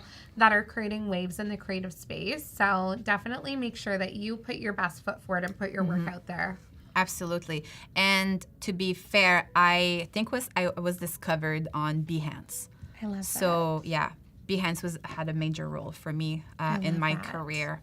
Yeah. So on that note, here are our posters, which I think are actually even better looking than what I had designed previously. I love that. It's like the other ones were a warm-up. Yeah, pretty much, yeah. So this is it. I'm going to show you what I have. Presentation. So this is what I had. Wow. Oh, I like the red. I forgot this. So, it's I nice. love the like different variations of this though. Like it really is giving like a little bit of like a glitch effect, like something big is loading. Like that's the intention that I wanted, because again, it's coming soon. So loading is the perfect word for it. And I have a little mock-up to show you how it would look, all of them together on a poster wall being advertised. I love this, Izzy. This is incredible. Thank you. I really like it. I'm obsessed. Like, you're getting my stamp of approval. Not that you needed it, but like approved. We need like a big Adobe Live stamp that comes up that says approved on these live streams. Who can, Ryan, if you're watching, Ryan Sal, make like a thing. Yeah. I would love that. I would like a big sound, like to like a big bam. Okay, but why? When you see this happen, know you heard it here first. Yes, we want the credit, the credentials. Yeah, I love that. The royalty fees goes to us. Yes. Okay, so that's one thing that I wanted to show you. With this, to me, like, go outside. If you're designing posters for whatever, go outside. Just have multiple campaigns, even if they're not being printed, but they're going online. If people start to see the same thing over and over again, they get bored. Specifically, and you would be a good one to talk about that, because you're all on like social media marketing. I think there's like beauty in creating consistency in campaigns. Like, this is a consistent campaign to me. But if all we ever saw was this red poster here, I think people would like really stop paying attention at some point and get bored. So I think like there's ways that you can kind of like launch and sneak peek, and it's no different than like one of my favorite brands to watch what they're doing is Base Luggage. Okay. And when they launch a campaign, there's like sneak peeks, tidbits of different things that are coming out, so often, like let's say over a week's period of time, like every day is a new little like segment of like that main campaign.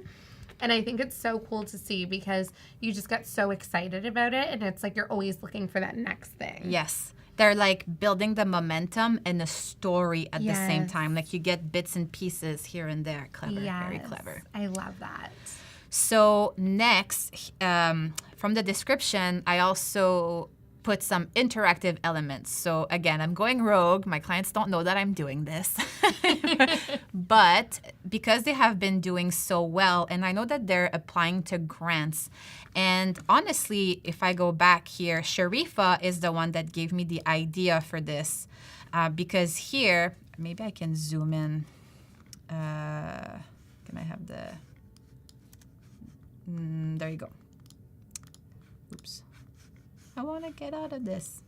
But see, this is like kind of hair on the dress. So I'm like, how cool would it be if they had sculptures of dresses, because it is a fashion show, that are on mannequins in the room, but it was all made of braided hair. I love that. Yes. So for this, let me just zoom back out. I had to pre-prepare my prompt because it was too long to remember.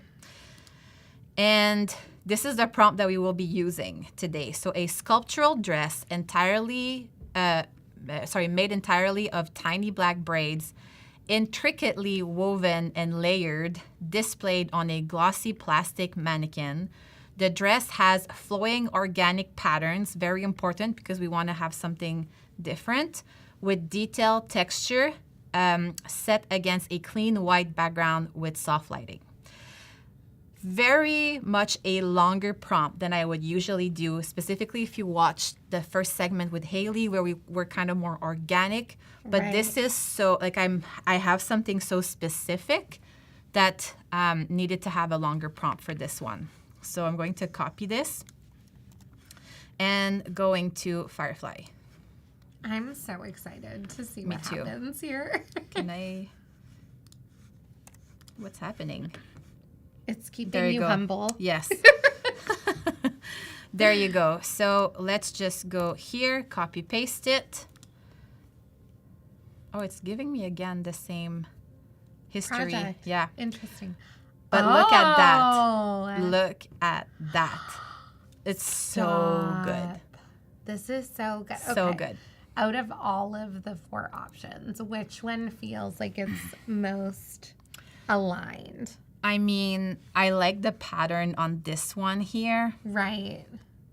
This I like because if we did expand it, I think it would give us like a really big, flowy dress. Like ball gown almost. Yeah, exactly, which I think would be fun. I like the braids here because we're really seeing the braids. Actually, let's expand that one. Let me upscale first.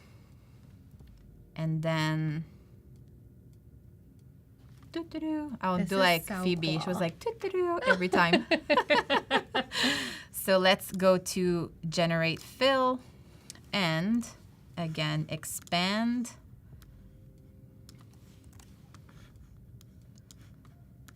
And because I want to make sure that it still understands, I'm going to copy paste the same prompt once again. Generate.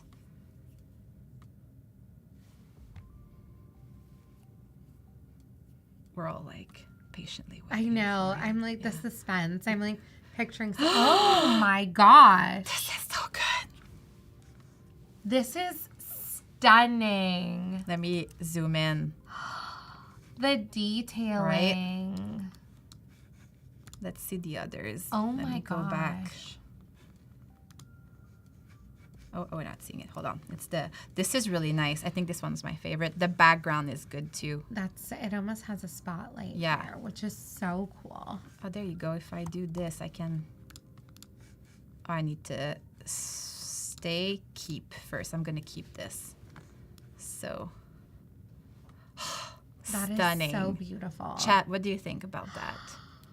Also, I would lose hours of my life looking at that in a museum. I know. I would. So that to me is when a good piece of art is made, is when you look at it and you have no idea how it's made. Right. And then you're like, why? And then you start to ask yourself all of those questions. Right. That to me is an intriguing piece of art that, was well thought of and well produced. This would definitely give me that vibe. I think so too. And it would be one of those things where if you walked closer to it, you would see something else and you just continue thinking about it, right? Absolutely.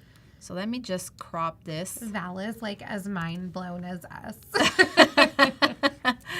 Let me download and let's go back. But why do I feel like this actually this is a thing? It should be a thing. It should be a thing. Yeah. It should 100% be a thing. I want to try another one. I feel like this one I'd like to generate just, actually we had big ball gowns, so maybe this one is I was going to say that silhouette is so stunning. I want to know what it's going to do with it. Oh, it has buttons in the middle. Sorry. This is nice. Good, right? We like the buttons. Yeah, I like the buttons. I do like that a lot too. It's giving something Kim K would wear. Yes, this is definitely a Met Gala. I was just gonna. Okay, it's now Adobe Live goes to the Met Gala. Oh my gosh, imagine. I would love that. Yeah. So again, just copying that prompt so it knows. I'm so excited to see this. Me too. I feel like it's gonna tailor in the bottom. I hope so. Or like have a mermaid shape. Yes. Even better. It did both. Yeah. Wow. So it gave that like really Yes. like type, but then like, oh my goodness. Oh my gosh. Let's see the others. This is gorgeous as well. Wow. Oh. That I think They were was so aligned. I know. Why are we the same It was person, like- chat? I can't. So I'm going to This is keep so that. good. Actually, let me expand it because I want to have the full bottom. Let me just do this. And again, going to do the same.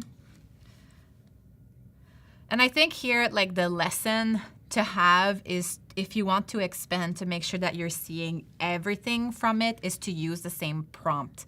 And then you can have like a really decent image. So let me just, Wow. let's just, yes, I always keep forgetting this. But check this out. This is stunning. It's awesome. Let's go back. So I don't want to crop. Or maybe if I just download it, we'll download it. Perfect. And the cool thing, I'm just looking at the time here.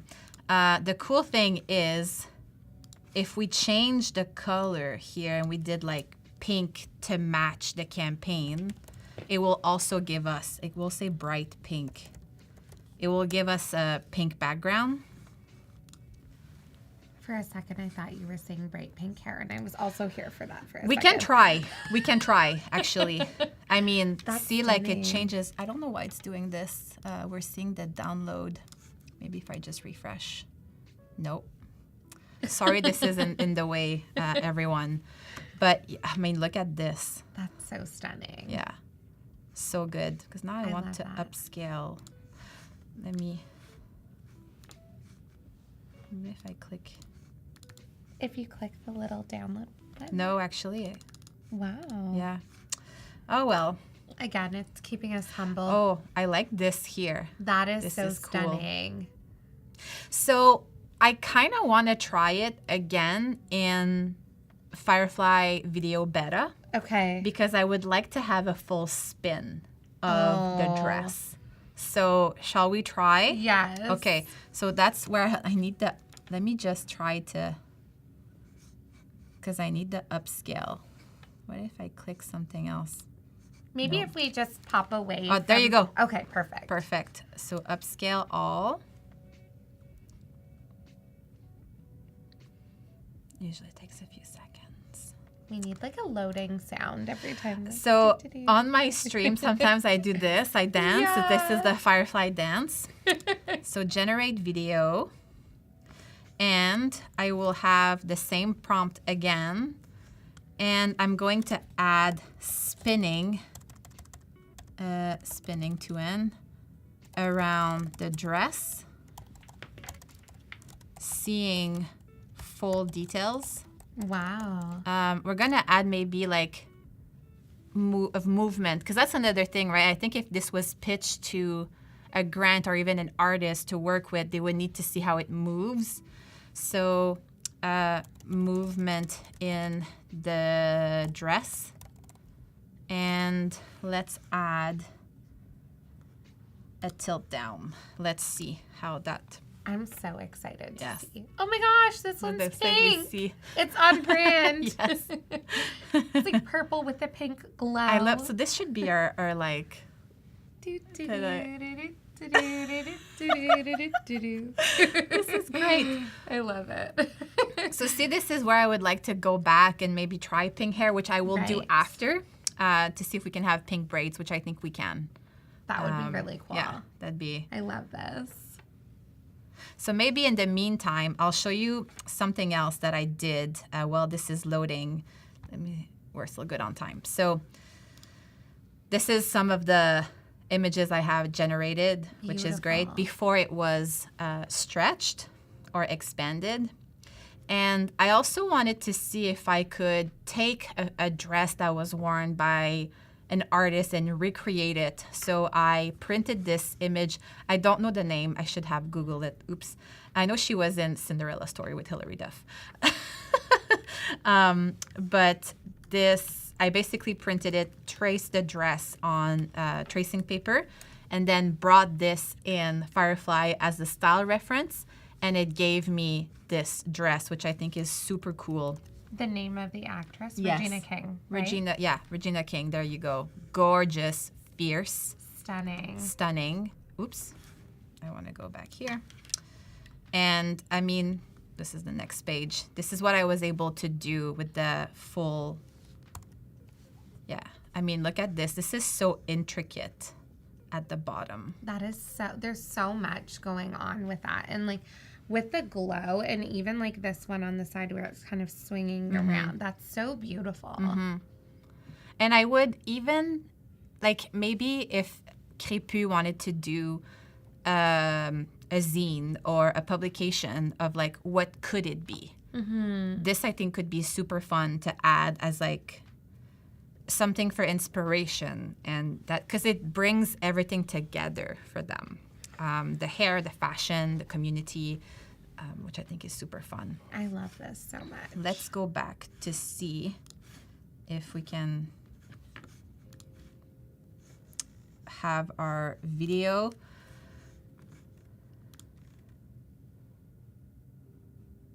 It's not spinning around, but it's pretty cool that we're seeing. Let me do it again in this. Or maybe I did spinning around the dress. If maybe we added too much prompts. Let's generate again. I'm so excited to see what And we have happens. time, so that's good. It's It's like, blue. I swear my favorite part of Firefly is seeing these little guys. yes. Like I would literally like regenerate my prompt just to see this every time. so Penny Doodles, wow, you traced the dress on tracing paper and got that result. I know, and I barely put any details. Like if I go back to it, It's really the outline. yeah, pretty much. Like, and it did, like it did it perfectly. Also, small tip, I actually asked ChatGPT to come up with that prompt, that long prompt, because, so I like to actually intertwine both. And I was like, I'm trying to do this, I'm trying to create this, what prompt should I use? And then it just spit that, and I tried it, and I'm like, that's That perfect. That works. So it's been, yeah, sometimes like if you are looking for inspiration, use the tools that are available to you. Like it's insane. Maybe it will unlock an idea. Don't be afraid of using it. You're not necessarily using it for the end product. You're using it for the process. A step in, a tool in your Exactly, toolkit. yeah. Exactly. I know there's like mixed conversations when it comes to AI. It's here to stay. So I'd say just, I love like- the way that you're like, it's here to stay. I mean, it's Like not we- going away. yeah. It's not going away. And personally, the way that I'm seeing this is, you know, when Photoshop came in 35 years ago, if I recall, right? Yeah. A lot of people were afraid of it too. And look how much it's basically been ingrained in our creative process. So I feel that this is the same way. But again, Photoshop is a tool, so AI is also a tool. And we can find clever way to use it. So I also always love to say this, but like, you know, when you're using Adobe Firefly, that is so cool. that is stunning. Let's do it again. That is so amazing. Stop me right in my track. And I'm like, wait a second here. That is amazing. That is so cool. Yeah, I'm going to download that. Wow. Yeah. That is so incredible. Oh, and we'll have this now, like blocking. But I let love me, that. let me try. So tiny black braids. Let's do tiny pink braids. And then change to a black background. Or like, what would you like to see as background? I don't know. What color do you think, like a pop of color that would look good with Red. pink? Okay. Because it's, so we'll do bright red just to see what it does. I'm so excited to see what this does. Everything about me today is I'm so excited to see what Izzy's doing. Oh my goodness. This is so nice. This is very That is Kim so K. beautiful. Let's 100%. generate that. I love that. Oh, I forgot to do the, hold on. Let me copy because we changed. Okay. Okay, expand. Another thing too that is cool here, let's say that they, like the Crépu, they were moving ahead with this idea. It would be a great way to use the generated Firefly to actually put the mannequin in the space to see how it would look like. So they can also give that to the artist and say like, hey, this is kind of the vibe that we are looking for. And again, that's not meant to be the end product. It's meant to be there as a tool to guide the full vision. And to me also, Firefly and AI in general is helping us create a universe. So a good brand will create a universe. So yeah, is it time? Yeah, almost time. We have 2 minutes. Yeah. So we're doing. That is so, look at how that literally gives petal vibes. Yes. That is so feminine and stunning. Let's see the others. Oh, they're all good. Wow. How do you choose?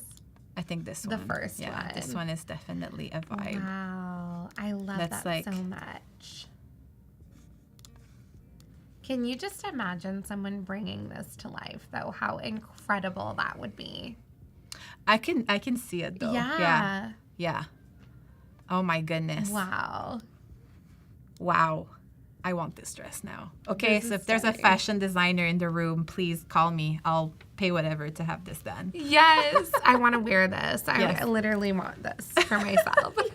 We have gasp, stunning, whoa, oh my gosh, that's insane. Wow. We're here with you.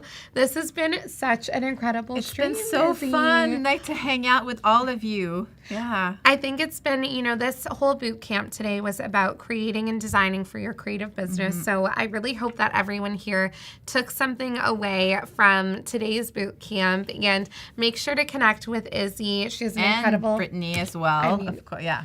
You have an incredible community, though. So, like, you too. Well, I'm actually, because I'm now a part of your community. I love this, but definitely connect. I mean, and don't go far. Stick around. We have an incredible show coming up with Lucas and Phil. So there's more live streams where this came from. Thank you all for joining us for this boot camp, and we'll see you in the next one. Thank you. Bye.